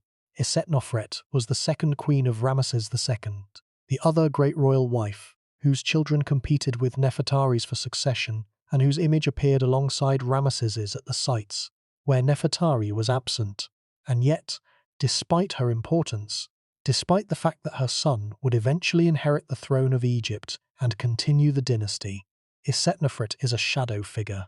Where Nefertari is brilliantly illuminated, her tomb, her temple, her diplomatic letters, her titles, Isetnofret is barely visible. She has no known tomb, no temple was built in her name, no diplomatic correspondence survives in her hand. Her appearances in the monumental record are sparse and largely confined to the later years of Ramesses' reign, after Nefertari had disappeared. We know that she bore at least 4 children to Ramesses, including Kamwaset, the famous prince who served as high priest of Ptah at Memphis and who earned a reputation as a scholar and antiquarian, restoring monuments that were already ancient in his own time, and Meremptah, who would eventually become pharaoh. We know that she held the title of Great Royal Wife, probably elevated to that rank after Nefertari's death or disappearance from public life. Beyond that, almost nothing. The contrast between the two queens is so extreme that it raises questions about the nature of the evidence itself. Was Isetnofret deliberately marginalized during Nefertari's lifetime, her image suppressed to maintain the singular focus on the principal queen? Or was Isetnofret simply content, or compelled, to play a quieter role, managing her household and raising her children away from the monumental spotlight that Nefertari commanded? The answer matters because it changes our understanding of Nefertari's position. If Isetnofret was suppressed, then Nefertari's prominence was not merely a gift from an adoring husband, it was a political strategy that came at another woman's expense. If Isetnofret chose obscurity, then the system of queenship was more complex and more flexible than the monuments alone suggest, a system in which different women could occupy different roles, with different levels of visibility, within the same royal household. The evidence does not allow a definitive answer, but the silence around Isetnofret is itself a kind of data, a reminder that the historical record preserves not just what existed, but what was chosen for preservation. Nefertari's monument survived because Ramesses chose to build them. Isetnofret's absence survives because no comparable effort was made on her behalf. The past is not a neutral archive. It is a curated collection, shaped by the priorities, the loves, and the biases of those who had the power to carve stone. The thread of royal women's power extends beyond Egypt's borders, and the correspondence between Nefertari and Pudu-Hepa opens a window into a parallel tradition that developed independently in the Hittite world. Pudu-Hepa was not merely a queen. She was, by the standards of her own civilization, something closer to a co-ruler. Her seal appeared alongside her husband's on state documents. She conducted her own religious ceremonies in honor of the goddess Ishtar. She negotiated directly with foreign powers, including Egypt, and her letters to Ramesses II himself, not only to Nefertari, survive in the archives of Hattusa. One fragment preserves what appears to be a sharp diplomatic exchange in which Pudu-Hepa pushes back against Egyptian demands regarding the terms of the Hittite princess's marriage to Ramesses, insisting on conditions that protected the princess's dignity and status. The tone is not deferential, it is direct, confident, and occasionally confrontational. Pudu-Hepa was not performing the role of a gracious consort. She was negotiating as a head of state. The juxtaposition of Nefertari and Pudu-Hepa reveals something profound about the late Bronze Age world, a world in which female political authority was not merely tolerated but institutionalized in ways that modern assumptions about ancient patriarchy would not predict. Both women operated within systems that were formerly dominated by male rulers. Both carved out spaces of genuine influence through a combination of personal ability, strategic marriage, and institutional flexibility. And both left records, in stone, in clay, in paint, that survived the collapse of their respective civilizations. The Hittite Empire fell around 1200 BC, less than a century after Pudu-Hepa's death, destroyed or abandoned during the catastrophic upheaval known as the Late Bronze Age collapse. The new kingdom of Egypt survived longer, but ultimately faded as well, its power fragmenting during the late 20th dynasty and the chaotic Third Intermediate period that followed. Both queens had stood at the summit of their worlds, and both worlds were, in historical terms, already approaching the edge of a cliff. But the story of queens and power in the ancient world takes an even more dramatic turn when we look at the woman who stands at the far end of the tradition that Nefertari helped to define. Cleopatra VII, the last pharaoh of Egypt, ruled more than 1,000 years after Nefertari's death, in a world that bore almost no resemblance to the Egypt of the 19th dynasty. Cleopatra was a Ptolemy, a descendant of the Macedonian general who had seized Egypt after the death of Alexander the Great. She spoke Greek as her first language governed from the Hellenistic city of Alexandria, and operated within a political framework shaped by Roman power and Mediterranean commerce. And yet she emulated something from the tradition that Nefertari had embodied. She understood that a queen could be more than a consort. She understood that political authority could be exercised through personal relationships, through religious symbolism, through the strategic cultivation of public image. And she understood, as Nefertari had understood, that the combination of political skill and personal magnetism could elevate a woman to a position of influence that the formal structures of power did not anticipate or easily accommodate. Cleopatra's end was tragic in ways that Nefertari's was not. She died by her own hand, or so the ancient sources claim, after the defeat of her forces by Octavian at the Battle of Actium in 31 BC. Her death marked the end of pharaonic Egypt as an independent political entity. The kingdom that had endured for 3,000 years became a province of Rome, and it would never again be governed by a native ruler. The tradition of powerful queens that stretched from Hatshepsut, through Ti, through Nefertari, through the later New Kingdom, and into the Ptolemaic period, came to an abrupt and violent end on a day in Alexandria when the last queen of Egypt chose death over submission. But the comparison with Nefertari is instructive for another reason. Cleopatra is remembered. Her name is known to virtually every educated person on the planet. She has been the subject of plays, films, novels, and operas. Her image, or rather, the image that popular culture has constructed of her, is among the most recognizable in the world. Nefertari, by contrast, is known primarily to Egyptologists and dedicated enthusiasts. The woman who received the most beautiful tomb in all of Egypt, who was honored with a temple carved at pharaonic scale, who was described in language that borders on worship, that woman is largely invisible to the modern world.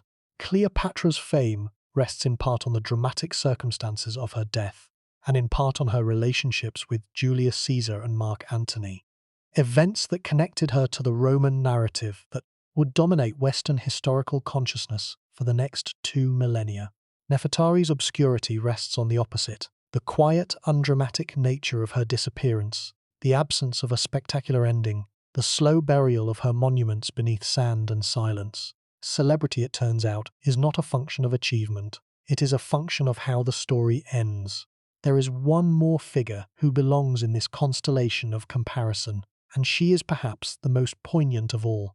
Ankhesenamun, the young queen who was Tutankhamun's wife, lived in the generation immediately before Nefertari, during the chaotic final years of the 18th dynasty.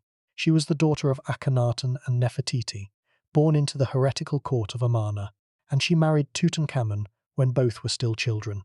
When Tutankhamun died at approximately 19 years of age, Ankhesenamun was left without a male heir, and according to Hittite sources, wrote a desperate letter to the Hittite king Suppiluliuma I, begging him to send one of his sons to be her husband and become pharaoh. The letter, preserved in the Hittite annals, known as the Deeds of Suppiluliuma, is extraordinary for its raw emotional honesty.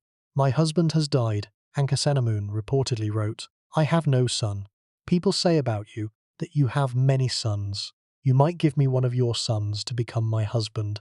Never shall I pick out a servant of mine and make him my husband." The Hittite king, stunned by the request and suspicious that it might be a trap, sent an envoy to investigate. When the envoy confirmed that the Egyptian queen's plea was genuine, Suppiluliuma dispatched one of his sons, a prince named Zananza, to Egypt. The prince never arrived. He was killed on the journey, probably murdered by forces loyal to the Egyptian general A, who subsequently married Ankhesenamun himself and claimed the throne. Ankhesenamun disappears from the record shortly after Ai's accession. Her fate is unknown. She may have been murdered, she may have been confined, she may have died of natural causes, alone and powerless, in a court that had no further use for her. Her story is the darkest possible counterpoint to Nefertari's. A queen who had no husband to protect her memory, no builder to carve her name, no tomb worthy of her lineage. Ankhesenamun's burial has never been identified. Her mummy has never been found. She is, in the most complete sense possible, lost. The distance between Ankhesenamun's fate and Nefertari's is the distance between being loved by a powerful king and being abandoned by history. Both were queens. Both were intelligent, politically engaged women who navigated the dangerous waters of the Egyptian court. But one had Ramesses II, a man who lived for nearly a century, who controlled more resources than any pharaoh before or since, and who chose to devote a significant portion of those resources to ensuring that one particular woman would never be forgotten. The other had no one, and the result is that Nefertari sleeps in the most beautiful tomb in Egypt, while Ankhesenamun sleeps, if she sleeps at all, in an unknown grave, her name barely a whisper in the historical record. The contrast is not merely tragic, it is structurally revealing. It shows that queenship in ancient Egypt was not a status that inhered in the woman herself. It was a relationship with a king whose power and longevity and devotion determined whether the queen would be remembered or forgotten, monumentalized or erased. Nefertari's glory is inseparable from Ramesses' commitment. Remove the king, and the queen vanishes, as Ankhesenamun vanished, utterly and without recourse. The pattern across all of these queens, Hatshepsut, Ta, Is-Setnofret, Pudu-Hepa, Cleopatra, Ankhesenamun, reveals a truth about ancient power that applies far beyond Egypt. Female authority in the ancient world was real, but it was fragile. It depended on relationships, on timing, on the willingness of male institutions to tolerate or celebrate a woman's influence. When those conditions aligned, when a king loved his queen, when a queen's intelligence matched the moment's needs, when the political system required a visible female presence to legitimize its claims, women could achieve extraordinary things. But when those conditions failed, when a king died, when a dynasty changed, when the political winds shifted, everything a woman had built could vanish in a generation. Monuments were defaced, names were erased, tombs were left unfinished or unbuilt. The historical record, carved overwhelmingly by men, closed around the gap and moved on as if the woman had never existed. Nefertari survived that process, but barely, and the fact that her survival depended not on her own actions, but on the devotion of a husband, who happened to be the most powerful and longest reigning pharaoh in Egyptian history, tells us something important about the limits of individual agency in ancient societies. Nefertari was exceptional, but her exceptionality was in part a product of circumstance, of being the right woman at the right court at the right time, loved by the right king. Had Ramesses died young, had the 19th dynasty faltered, had the political winds shifted against her, Nefertari might have been just another name on a damaged wall, just another queen lost to time. But the exploration of Nefertari's world would be incomplete without examining the physical and material context in which she lived. The palace, the city, the daily rhythms of royal life that no temple relief can fully capture. And it is here that the evidence takes us to Pi-Ramesses, the great capital city that Ramesses II built in the eastern Nile Delta, one of the largest and most opulent cities in the ancient world, and the place where Nefertari almost certainly spent the majority of her adult life. Pi-Ramesses, the House of Ramesses, Great of Victories, was established early in Ramesses' reign on the site of an older settlement near the modern town of Qantir. The choice of location was strategic. The eastern delta was closer to Egypt's Aegean territories and to the Hittite frontier than the traditional capital of Thebes, which lay far to the south. A pharaoh who intended to project military power into Syria and the Levant needed a base of operations near the border, and Pi-Ramesses served that purpose magnificently. But the city was not merely a military installation. It was a showcase of royal wealth and ambition on a scale that rivaled anything in the contemporary world. The site has been extensively surveyed using magnetometry and other remote sensing techniques, and the results are staggering. Pi-Ramesses covered an area of roughly 30 square kilometers, making it one of the largest cities on Earth at the time of its founding.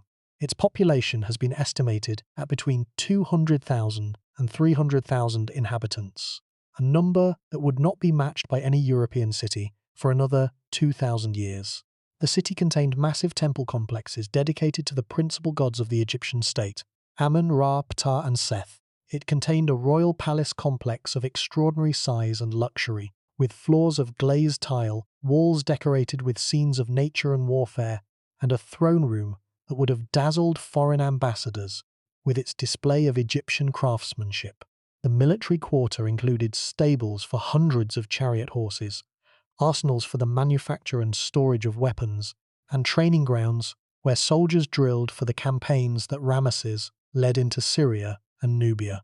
This was Nefertari's world, not the quiet sand-covered ruins that tourists see today, but a living, breathing metropolis of extraordinary complexity and energy. The palace in which she lived, though its precise layout can only be inferred from archaeological fragments, would have been a vast compound of interconnected buildings, gardens, pools, and courtyards. The royal women's quarters, or harem, was not the stereotypical prison of later popular imagination, but a sophisticated administrative centre in its own right, managing substantial economic resources including agricultural estates, textile workshops, and trade goods.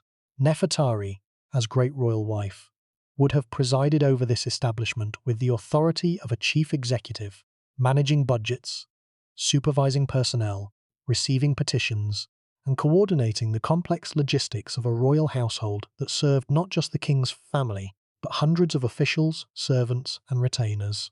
The archaeology of Ramesses has yielded details that bring this world to life with unexpected intimacy.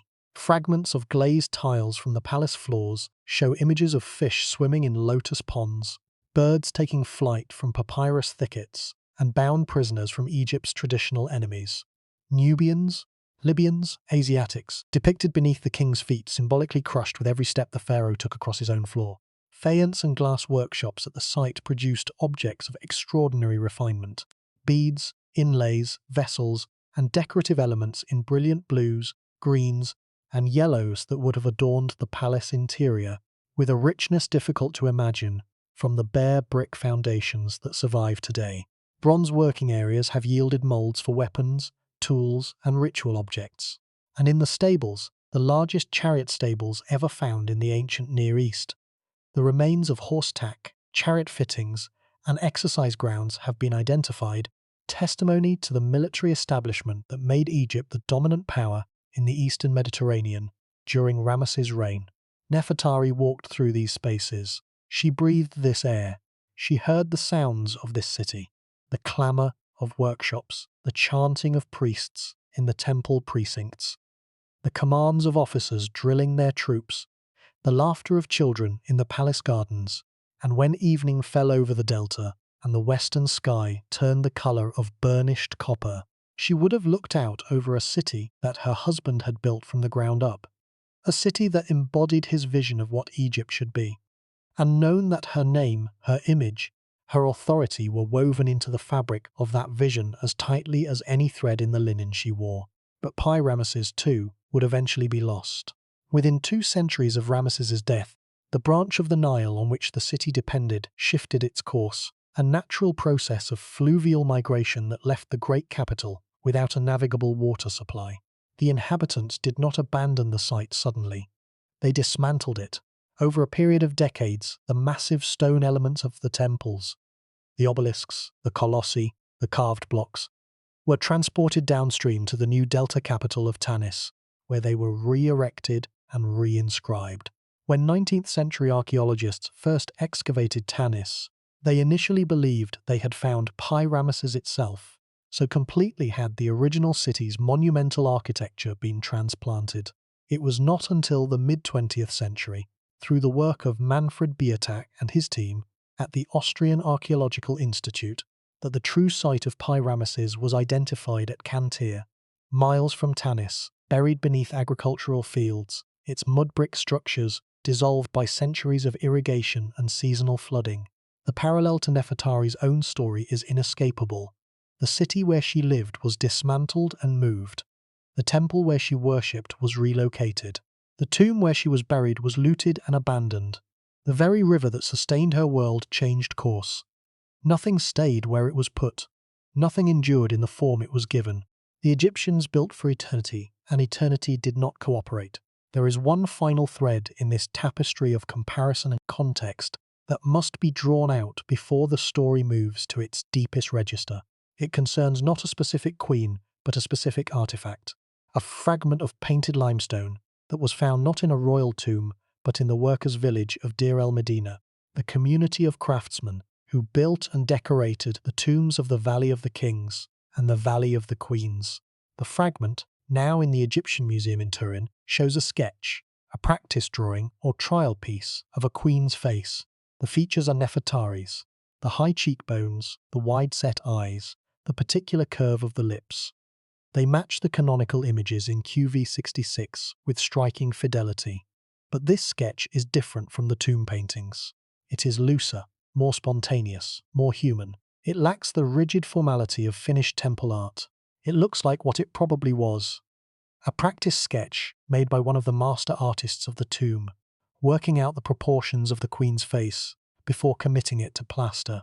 The sketch is a tiny thing, a fragment of limestone that fits in the palm of a hand, but it is, in some ways, the most intimate portrait of Nefertari that survives, because it was made not for the gods, not for eternity, not for the complex theological machinery of resurrection, but for practice, for the private use of an artist working in a dusty village on the west bank of the Nile, preparing to paint the most important tomb he would ever work on.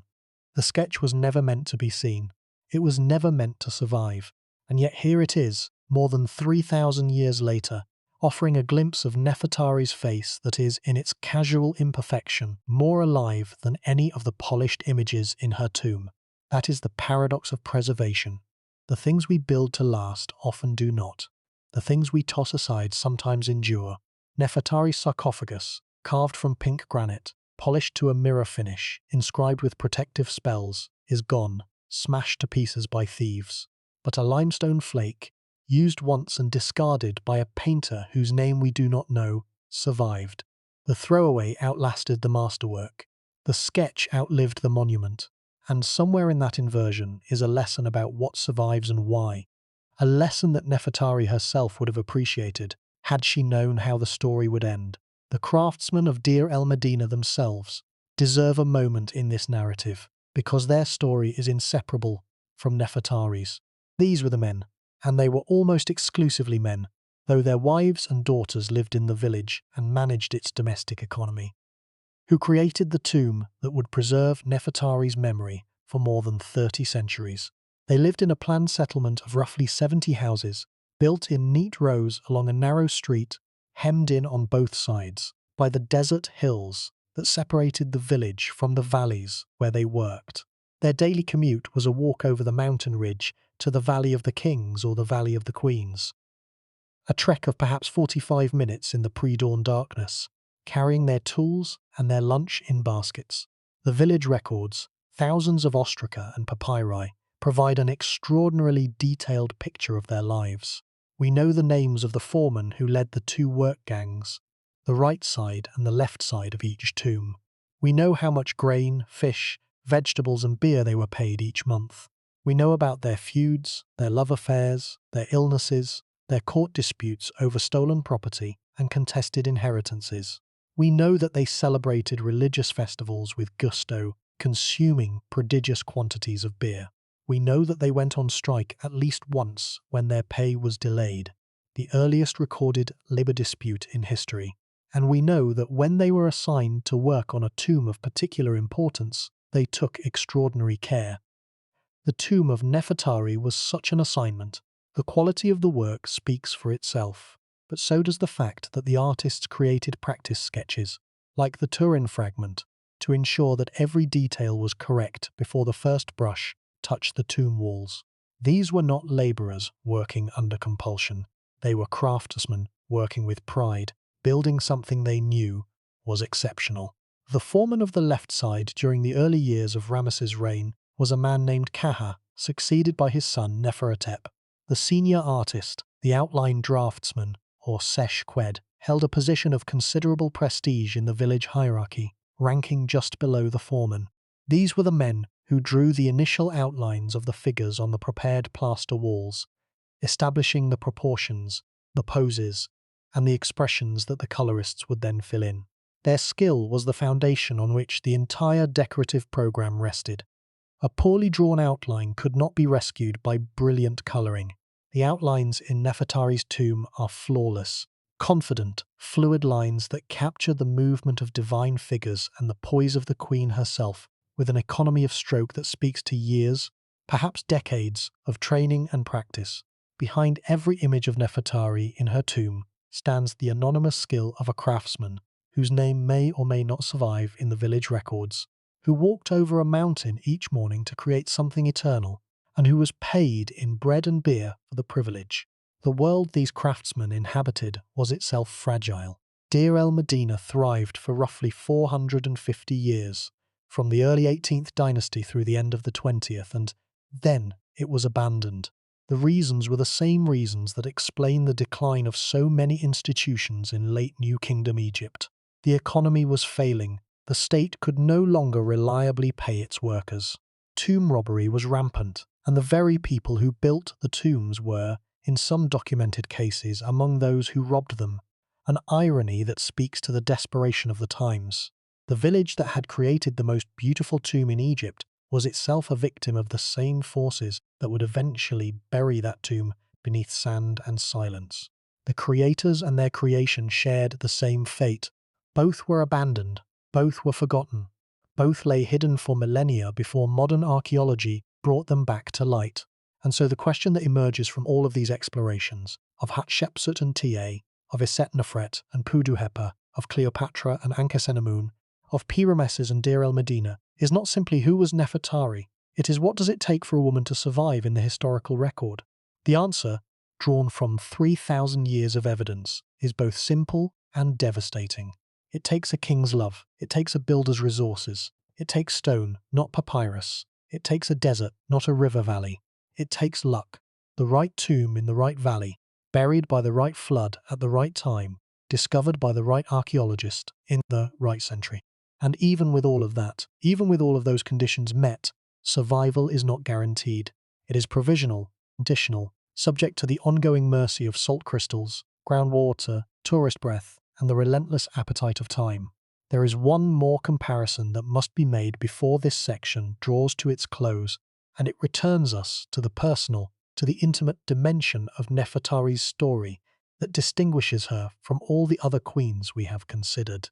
It concerns the love poetry of Ramesses' Egypt, a literary tradition that flourished during the 19th and 20th dynasties, and that provides a context for the language Ramesses used to describe his queen.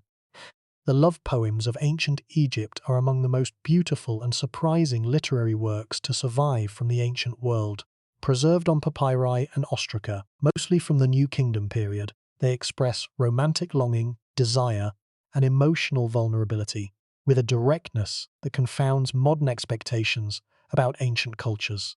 In one celebrated poem, a lover declares, "My heart is not yet done with your love." In another, a woman describes the physical effect of her beloved's presence. "When I see you, my heart dances." The poems are not sacred texts. They are not funerary. They are personal.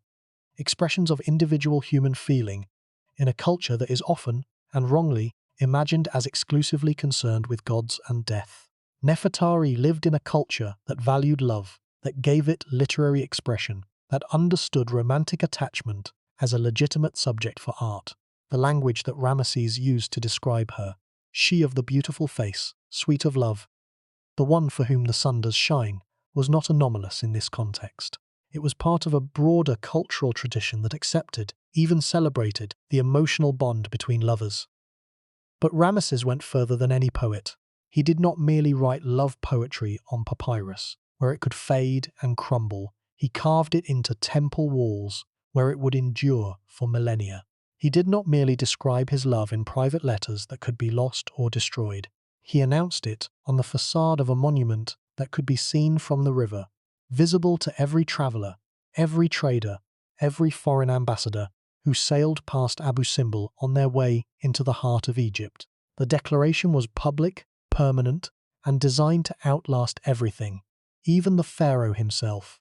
In a sense, the temple at Abu Simbel is the world's oldest love letter, and unlike most love letters, it was written not on paper but on stone, not whispered but shouted across the centuries. The scale is absurd, the sentiment is genuine, and the result is that 3,200 years later, on a cliff face in a corner of southern Egypt, the words of a man who loved a woman are still legible, still moving, still capable of making a visitor stand in the heat and silence and feel something that transcends the distance between their world and his. That is what Nefertari's story offers that no other queen's story can match. Not just power, not just beauty, not just political significance, but the evidence, carved, painted, inscribed, and preserved against all probability, that she was loved. And that the man who loved her had the means to make sure the whole world knew it forever. But love, even love expressed in stone, cannot solve the fundamental problem that Nefertari's story poses. Because the deeper you go into this material, the more queens you study, the more tombs you enter, the more inscriptions you read, the more you realize that the survival of any individual life in the historical record is not a matter of merit or meaning.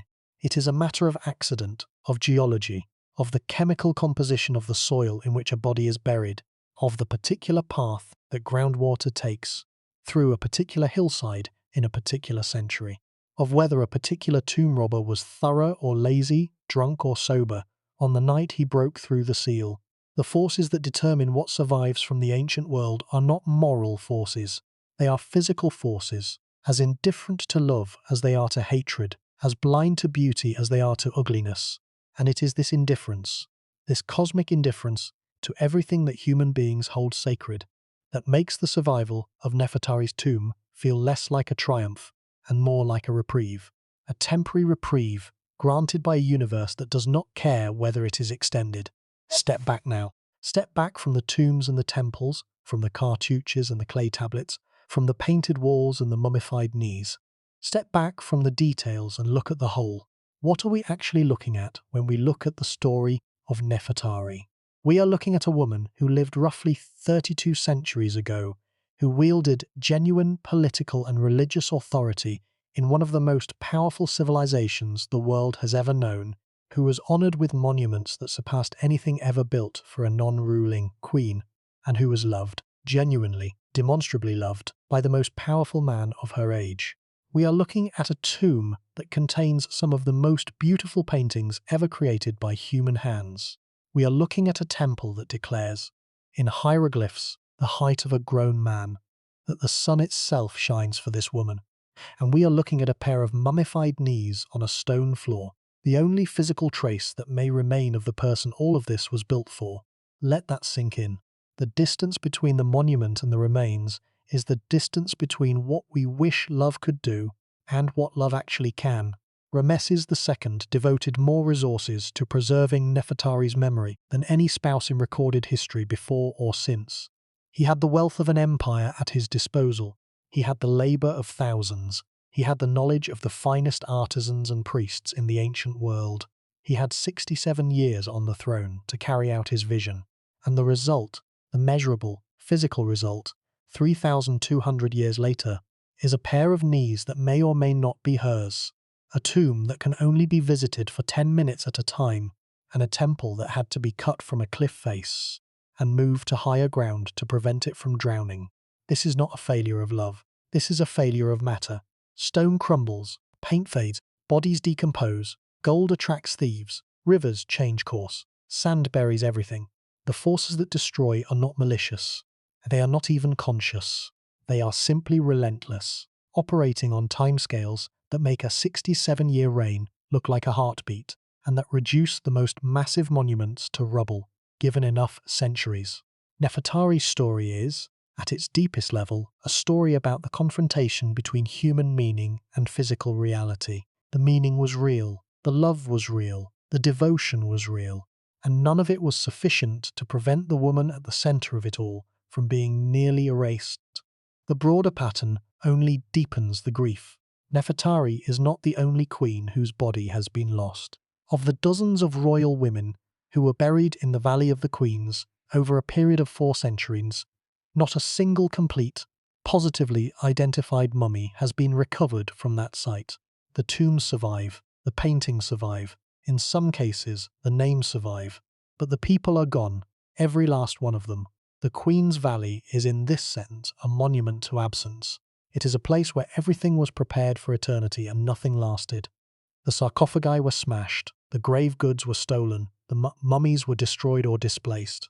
And the paintings, the one element that could not be removed by thieves, continue their slow deterioration, losing fragments year by year, decade by decade, in a process that no conservation effort can permanently halt. This is not science fiction. This is the actual condition of the physical past, the ground truth of what survives when centuries pass. And it applies not only to ancient Egypt, but to every civilization that has ever existed. The Great Library of Alexandria, if it existed as later sources describe it, held hundreds of thousands of scrolls containing the accumulated knowledge of the ancient Mediterranean world. It is gone. Not a single scroll survives from the original collection.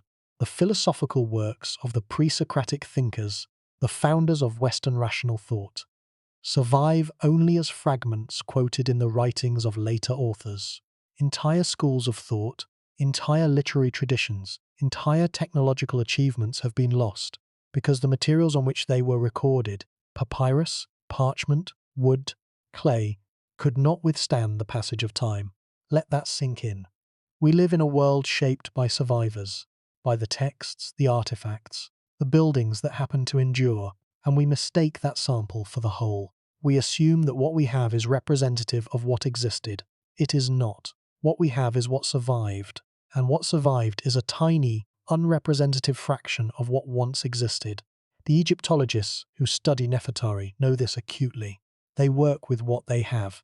The tomb paintings, the temple reliefs, the fragmentary diplomatic letters, the ambiguous knees, and they construct narratives that are as rigorous as the evidence allows. But they also know that the evidence is incomplete in ways that can never be fully compensated for. The things we know about Nefertari, her titles, her appearances, her children, her correspondence, are the things that survived on stone or in foreign archives.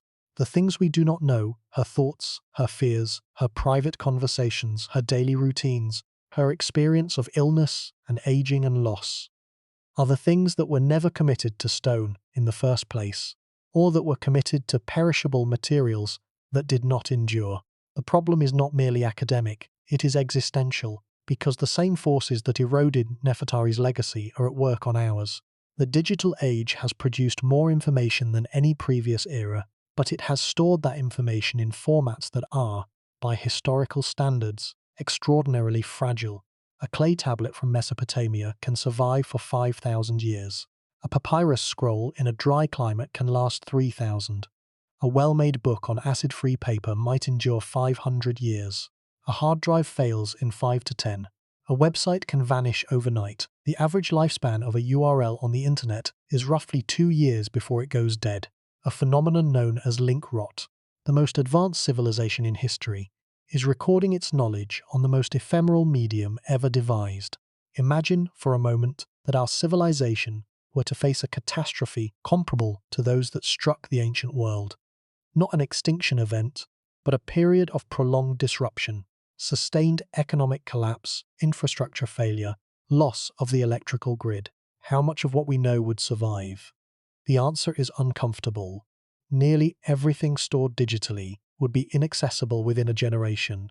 The servers would fail, the data centers would go dark, the cloud, that reassuring metaphor for someone else's computer, would evaporate. And what would remain? The things stored on physical media, the things carved in stone, the things printed on durable paper. In other words, the same kinds of materials that preserved Nefertari's memory, stone paint, fired clay, would once again be the only reliable carriers of human knowledge. The most advanced civilization on Earth would find itself in precisely the same position as the tomb builders of ancient Thebes, relying on the durability of physical materials to carry meaning across time. The thought is sobering, but it also reveals something important about what Nefertari's tomb actually represents. It is not just a burial, it is not just a work of art, it is a technology of survival, a system designed to carry one person's identity, one person's story, one person's face through the millennia, and by the standards of every other technology of survival that has ever been devised, from oral tradition to written text to printed books to digital archives, it has performed extraordinarily well. 3,200 years. That is the span of time across which Nefertari's painted face has been speaking to anyone willing to descend those steps and enter her tomb. No digital file will last that long. No server will run that long. No format, no protocol, no encoding standard will remain readable across that span of time. The ancient Egyptians, with their primitive tools and their pigments ground from desert minerals, created something that has outlasted every subsequent civilization's best efforts at preservation.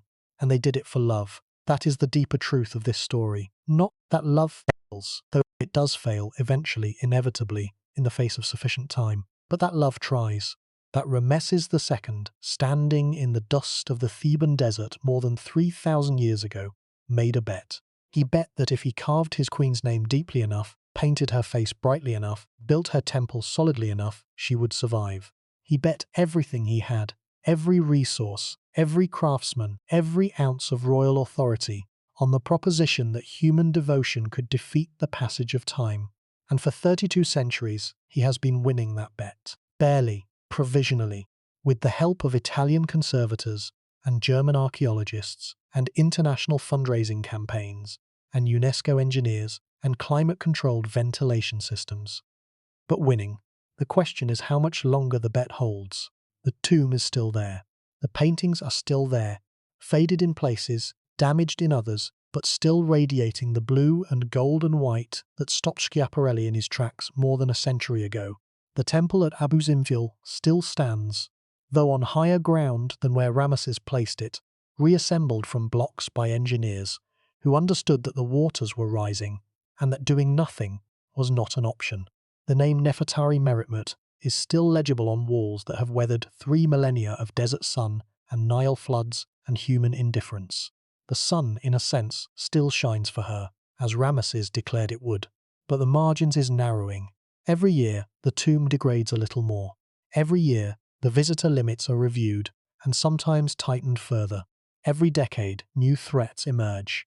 Rising water tables from agricultural irrigation, increased tourism in the Luxor region, the slow but measurable effects of a changing climate on the desert environment that has, until now, served as the tomb's greatest protector. The dry heat of Upper Egypt, the same heat that preserved the paintings for 3,000 years, is not guaranteed to persist at the same intensity, the same humidity, the same chemical stability that made preservation possible.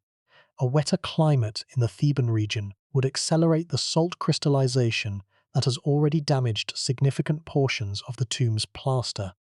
A few decades of higher humidity could do what 3,000 years of dry heat could not. Reduce the most beautiful tomb in Egypt to bare stone, its paintings gone forever, its blue ceilings stripped to rock, its image of Nefertari playing sonnet dissolved into white dust on a limestone floor. This is the point at which investigation becomes mourning, because the more you learn about Nefertari, the more you learn about the fragility of everything that keeps her memory alive, the more you realize that you are not studying the past. You are watching the present consume the past in slow motion.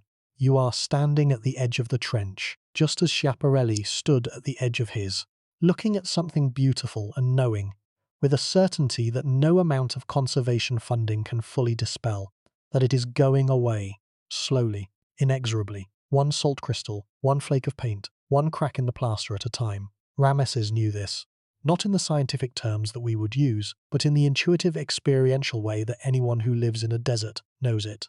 Sand buries things, wind erodes things, water infiltrates things, time undoes things. He knew it, and he built anyway. He carved the words forever and ever into the facade of Abu Simbel, and he must have known, at some level, that forever and ever is not a timeline. It is a prayer that the stone will hold, that the paint will last, that the name will be read, that someone someday will descend those steps and see her face and understand what she meant to him. Consider what has survived of Nefertari and what has not. Her face survives, painted in profile on the walls of her tomb, rendered with a delicacy and attention to detail that allows modern viewers to feel, across 32 centuries, that they are looking at a real person.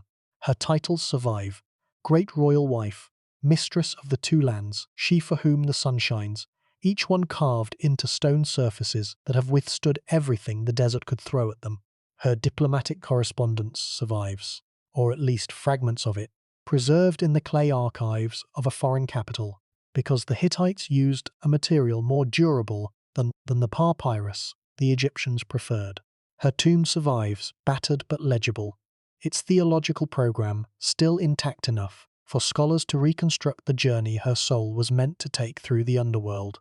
And her temple survives, moved to higher ground by 20th century engineers, but still standing, still declaring her equality with goddesses in hieroglyphs that remain readable after 3 millennia of exposure to the elements.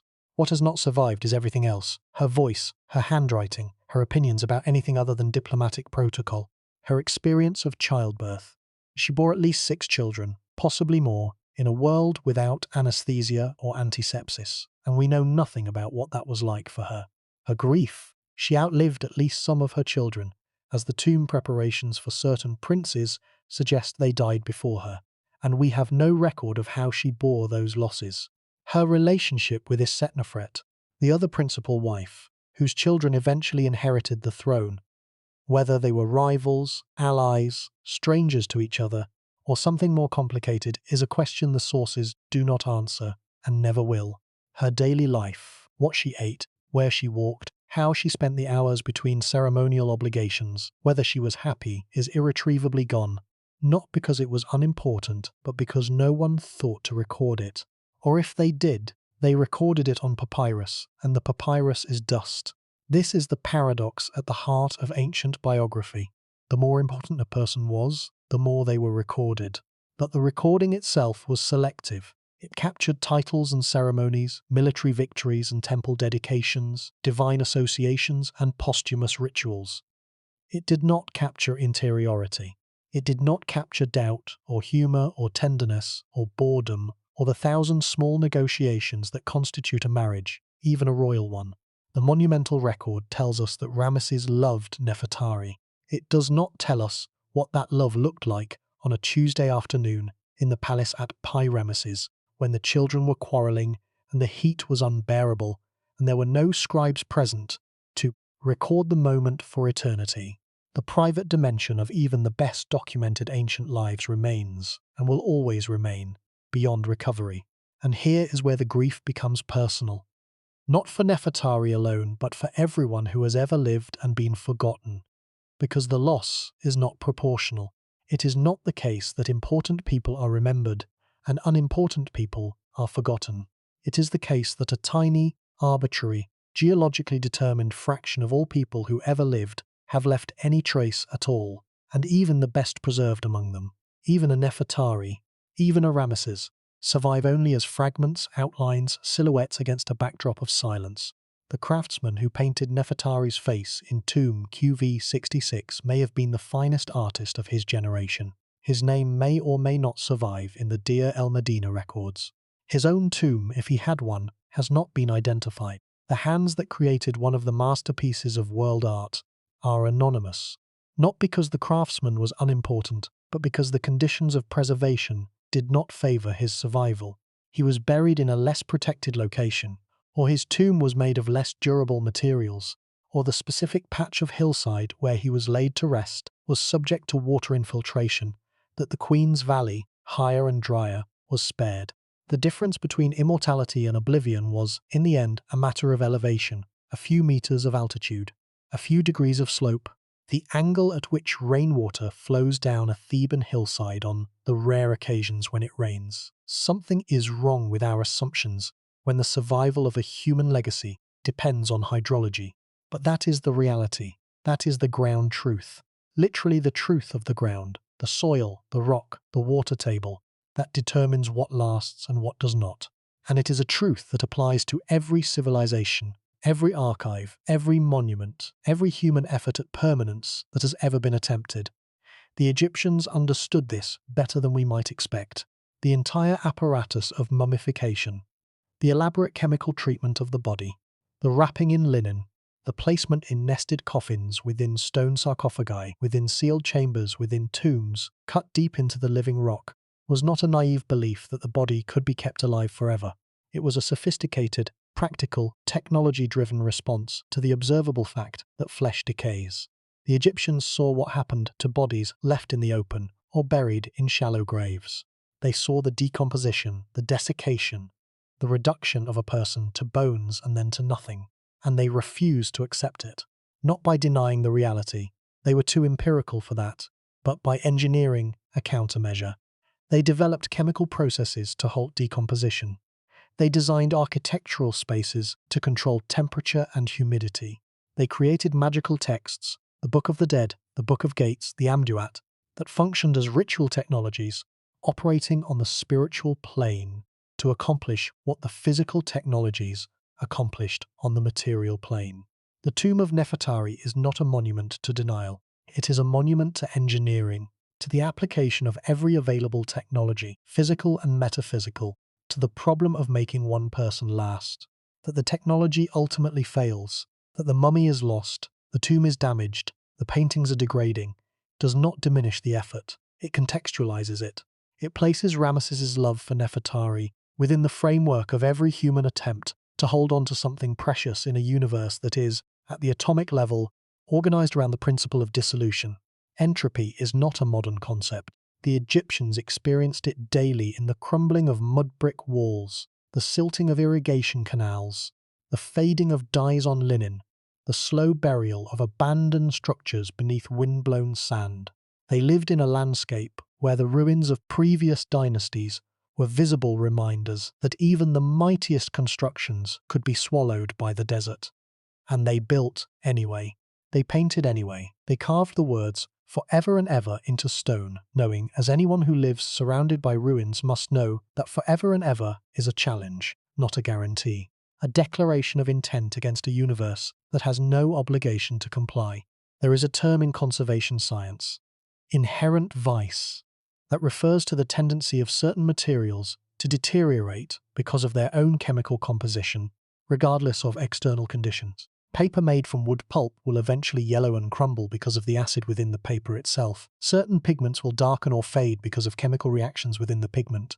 The plaster on which Nefertari's paintings were executed contains salts that, when activated by moisture, will crystallize and push the painted surface away from the wall. Not because of any external assault, but because of the chemistry of the plaster itself. The tomb, in other words, contains the seeds of its own destruction. It is not merely being attacked from outside by water, by heat, by tourists. It is being attacked from within by its own materials. The very substances that allowed the paintings to last 3,000 years are now, under changed conditions, causing them to fail. This is perhaps the most devastating metaphor in Nefertari's entire story. The thing that preserved her is also the thing that is destroying her. The desert that kept the tomb dry for 3 millennia is now subject to new moisture sources. The plaster that held the pigments in place is now pushing them off the wall. The monument that was built to last forever contains, within its own molecular structure, a countdown to dissolution. And there is no technology, ancient or modern, that can permanently arrest a chemical reaction. Conservation can slow it, it can manage it, it can buy time, but it cannot stop it. The inherent vice remains. The clock continues. That prayer has been answered, for now. Stand for a moment at the entrance to the Valley of the Queens. Not inside, just at the edge. Look at the dry wadi that cuts through the Theban limestone, the pale cliffs that rise on either side, the heat that ripples the air above the rock. This is where Egypt chose to bury its queens. This is where Nefertari was laid to rest. And this is where, more than 3,000 years later, the conversation between the living and the dead continues. A conversation conducted not in words, but in paint, in stone, in the slow chemical processes that determine whether a pigment endures another century or crumbles to powder in the next decade. What does this conversation tell us? It tells us, first, that preservation is not a passive condition. Nothing survives simply because it was made well. Survival requires ongoing intervention. The intervention of a dry climate, the intervention of geological stability, and, increasingly, the intervention of human conservators who understand that the past cannot be left alone. The Getty Conservation Institute did not travel to Luxor because Nefertari's tomb was in stable condition. They traveled because it was deteriorating, because the same salt crystallization that had been slowly occurring for centuries was accelerating, and because without active human effort, the paintings that had lasted 3 millennia would not last another 3 centuries. The tomb had survived the tomb robbers, survived the floods, survived the earthquakes. survived the centuries of neglect and ignorance and abandonment, but it could not survive the changed hydrology of the modern Nile Valley without help. The dam at Aswan, completed in 1970, raised the water table across Upper Egypt. The irrigation systems that turned the Nile floodplain into year-round agricultural land brought moisture closer to the buried tombs than it had been in millennia. The very modernization that made life better for millions of Egyptians made life worse for the paintings in Nefertari's burial chamber. The ancient and the modern were in conflict.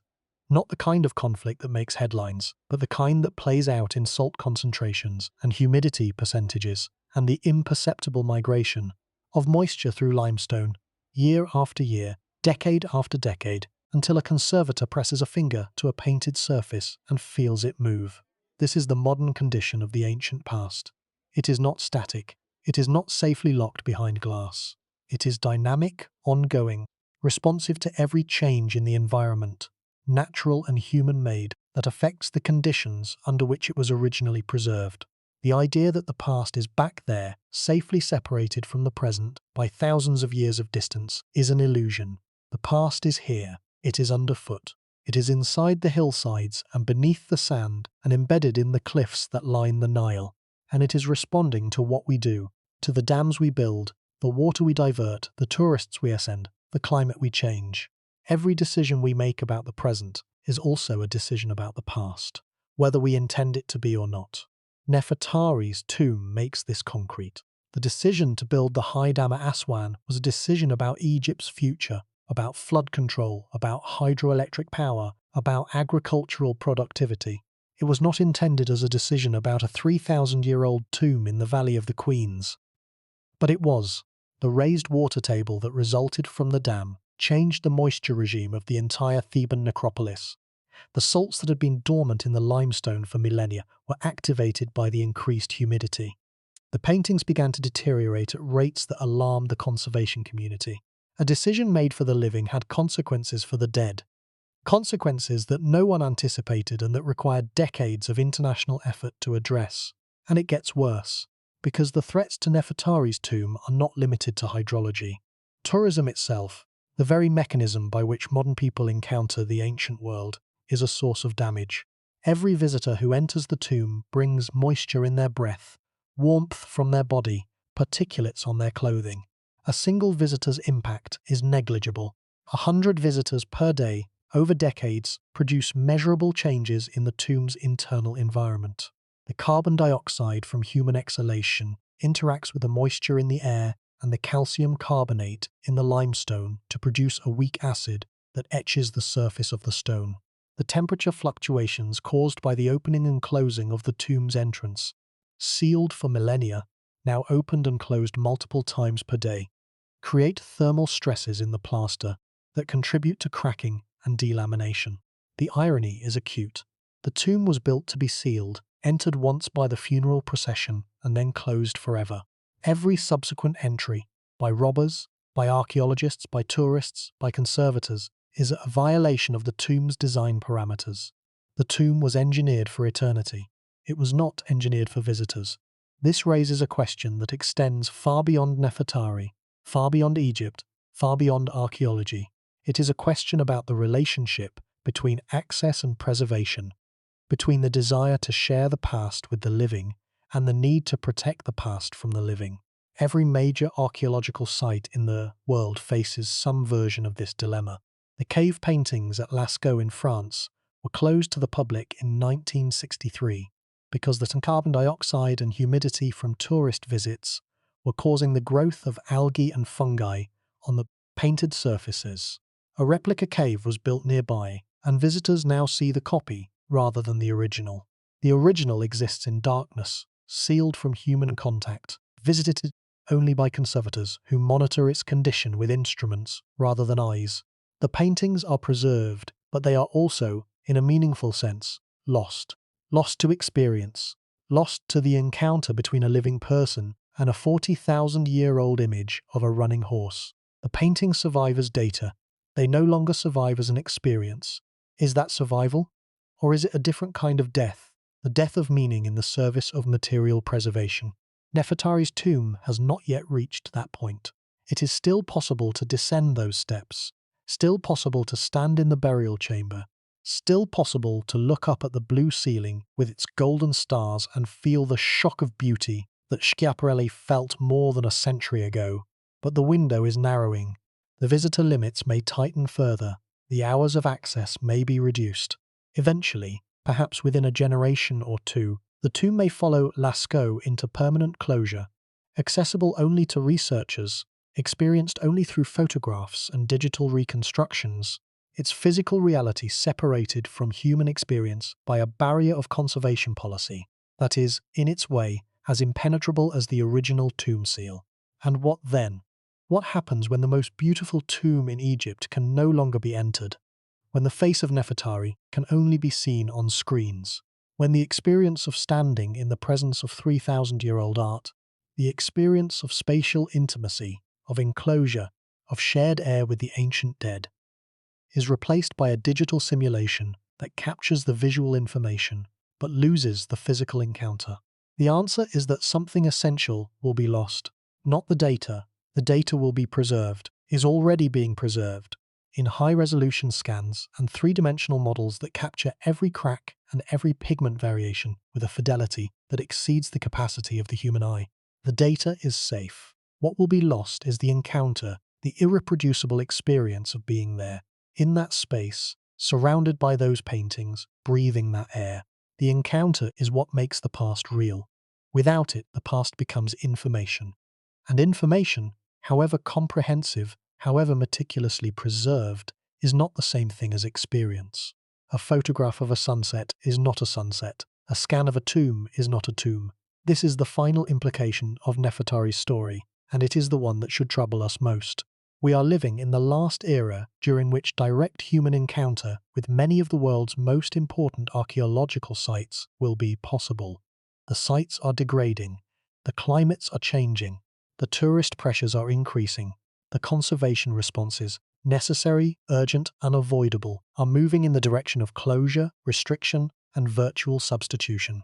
Within the lifetimes of people alive today, the relationship between modern humans and the ancient past will be fundamentally altered. We will still know the past. We may even know it in greater factual detail than any previous generation, but we will no longer be able to stand in it. We will no longer be able to touch it, smell it, feel the temperature of its stone against our hands. We will know Nefertari's face, every pixel, every pigment, every brushstroke, but we will no longer be able to look at it in the place where it was painted, by the hands that painted it, in the silence of the chamber where it was meant to be seen by no one but the gods. The tomb was designed for divine eyes. For 3,000 years it belonged to the dark. Then Schiaparelli broke the seal and brought in the lamps. For a brief century, a geological instant, human eyes have been permitted to see what was meant for Isis and Osiris alone. That permission is expiring. The tomb is receding again, not into sand this time, but into policy, into data, into the digital afterlife that awaits every artifact too fragile for the modern world to touch. There is a particular cruelty in this. Nefertari's tomb was rediscovered at the beginning of the 20th century, just in time for the age of photography to record it, just in time for the age of international archaeology to study it, just in time for the age of conservation science to attempt to save it, but also just in time for the age of mass tourism to threaten it, just in time for the age of industrial agriculture to alter its hydrological environment, just in time for the age of climate change to destabilize the conditions that had kept it safe for 30 centuries. The window in which Nefertari's tomb has been both known and accessible, the window in which it has existed as a shared human experience rather than a sealed chamber beneath a desert hillside, is approximately 120 years long. Against the 3,200 years during which the tomb existed in darkness, that window is vanishingly small. A fraction of a fraction. A brief blaze of visibility before the shutters close again. This time not by sand and silence, but by the careful, well-intentioned hand of preservation policy. But perhaps that is enough. Perhaps a century of visibility, a century of wonder, a century of scholars and tourists and conservators standing in that chamber and feeling what Schiaparelli felt. Perhaps that is more than most moments in human history receive. Most moments pass unrecorded. Most lives leave no trace. Most love goes unspoken, or spoken only in whispers that the wind takes before they reach another ear. Nefertari's love was different. It was spoken in stone. It was painted in lapis blue and orpiment gold. It was carved into the living rock of a continent. And for a century, one brief, bright, improbable century, the modern world has been allowed to witness it. And Ramesses, who carved his queen's name in letters the height of a man, who built her a temple as large as his own, who declared that the sun shines for her, would understand, because he knew, better than anyone, that the forces arrayed against human permanence are not personal. They are not evil. They are simply larger than anything love can build. He built anyway. That is the point. Not that the monument lasts forever, but that someone tried to make it last. That in a universe defined by dissolution, one man refused to let go. There is a place in southern Egypt, on the western bank of Lake Nasser, where 4 colossal statues of Ramesses II sit in eternal silence, staring eastward across the water, toward a sunrise they have witnessed more than 1,000,000 times. Between those statues, slightly smaller but carved with equal care, stands a figure that most tourists walk past on their way to photograph the pharaoh. It is Nefertari. She stands at the height of Ramesses' knee, not because she was less important, but because the conventions of Egyptian royal art required the king to dominate the facade. But she is there. She has always been there, carved into the same stone, facing the same sunrise, enduring the same wind and the same sand and the same silence. And on the adjacent temple, the one built for her alone, she stands at full height, equal in scale to the goddesses Hathor and Isis, her name inscribed in hieroglyphs that read Nefertari Meritmut, the beloved of Mut, the most beautiful of them all.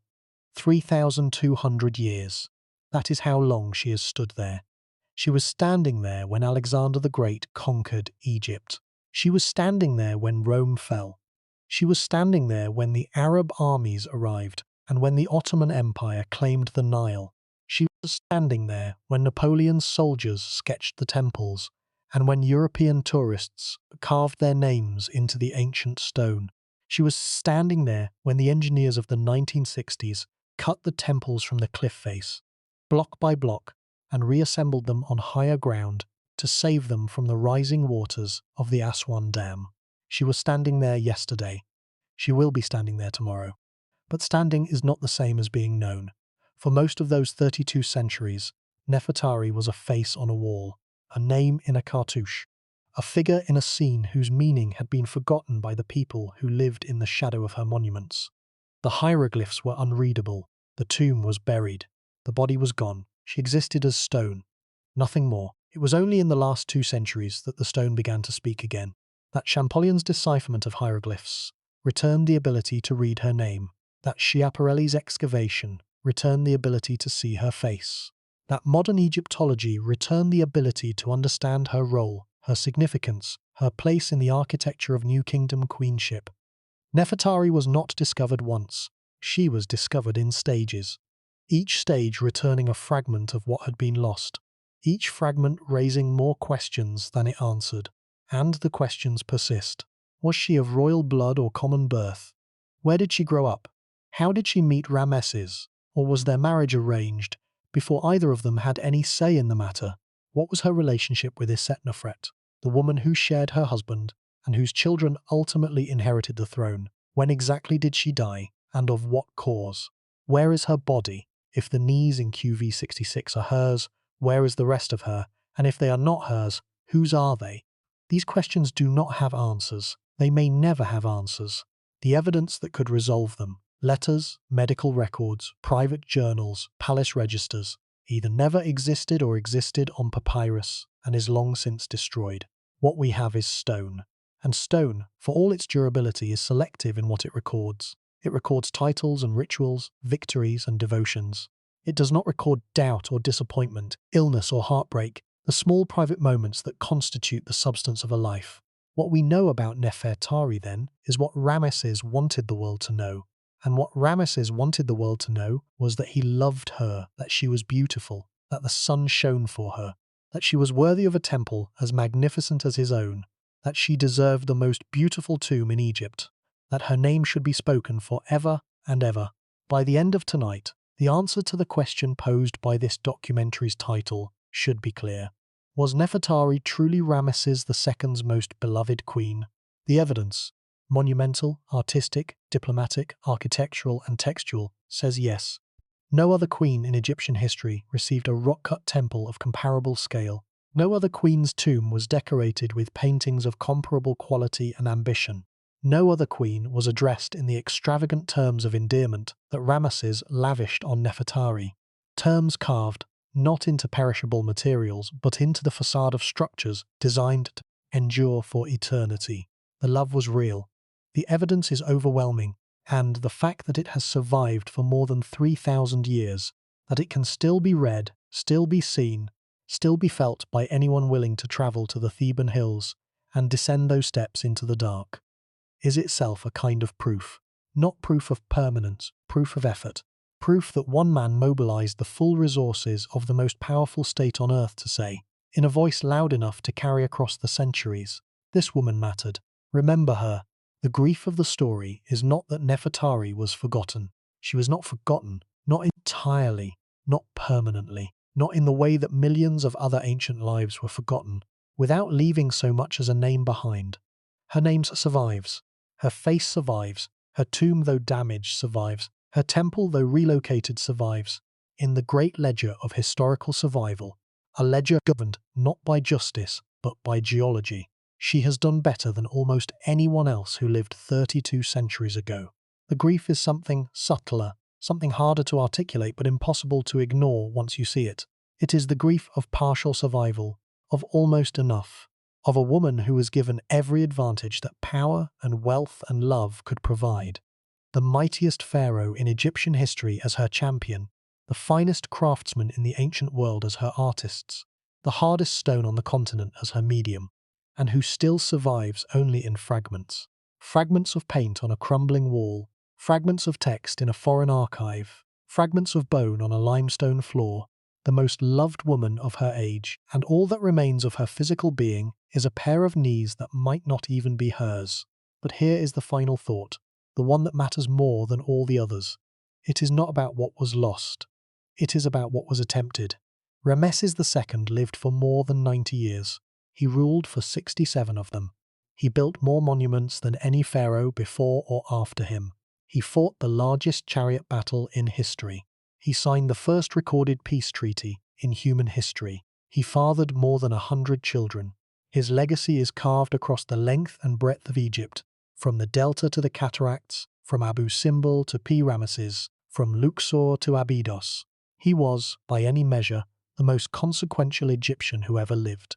And yet, the thing that makes visitors stop, the thing that makes them stand in the heat and the silence and feel something that transcends the distance of centuries, is not his military record. It is not his political achievements. It is not his building program. It is a painted face on a tomb wall. A woman in a white gown, standing before Isis, her hand extended, her expression serene. A name in a cartouche, Nefertari Meritmut, and the words, carved in stone above her temple, declaring something so simple and so vast that 3,200 years have not been able to diminish it. She for whom the sun does shine. The sun is still shining, the paint is still holding, the prayer is still being answered, in a tomb in the Theban hills, in the silence of the desert, in the dark chamber where a queen was laid to rest by a man who refused to let her be forgotten. How much longer the answer holds is not a question for archaeologists or conservators alone. It is a question for all of us, for every generation that inherits the responsibility of custodianship over a past it did not create but cannot afford to lose, for the choices we make about what we preserve, what we fund, what we visit, and what we allow to slip away. Nefertari's tomb is not just an Egyptian treasure, it is a human one, and its survival, fragile, conditional, measured now in decades rather than millennia, is in our hands. The desert is patient, the salt is working, the plaster is cracking, and somewhere beneath the Theban hills, in a chamber painted blue and gold, the face of a woman who was loved beyond reason is waiting, as it has waited for 32 centuries, to see if anyone still cares enough to keep the sun shining.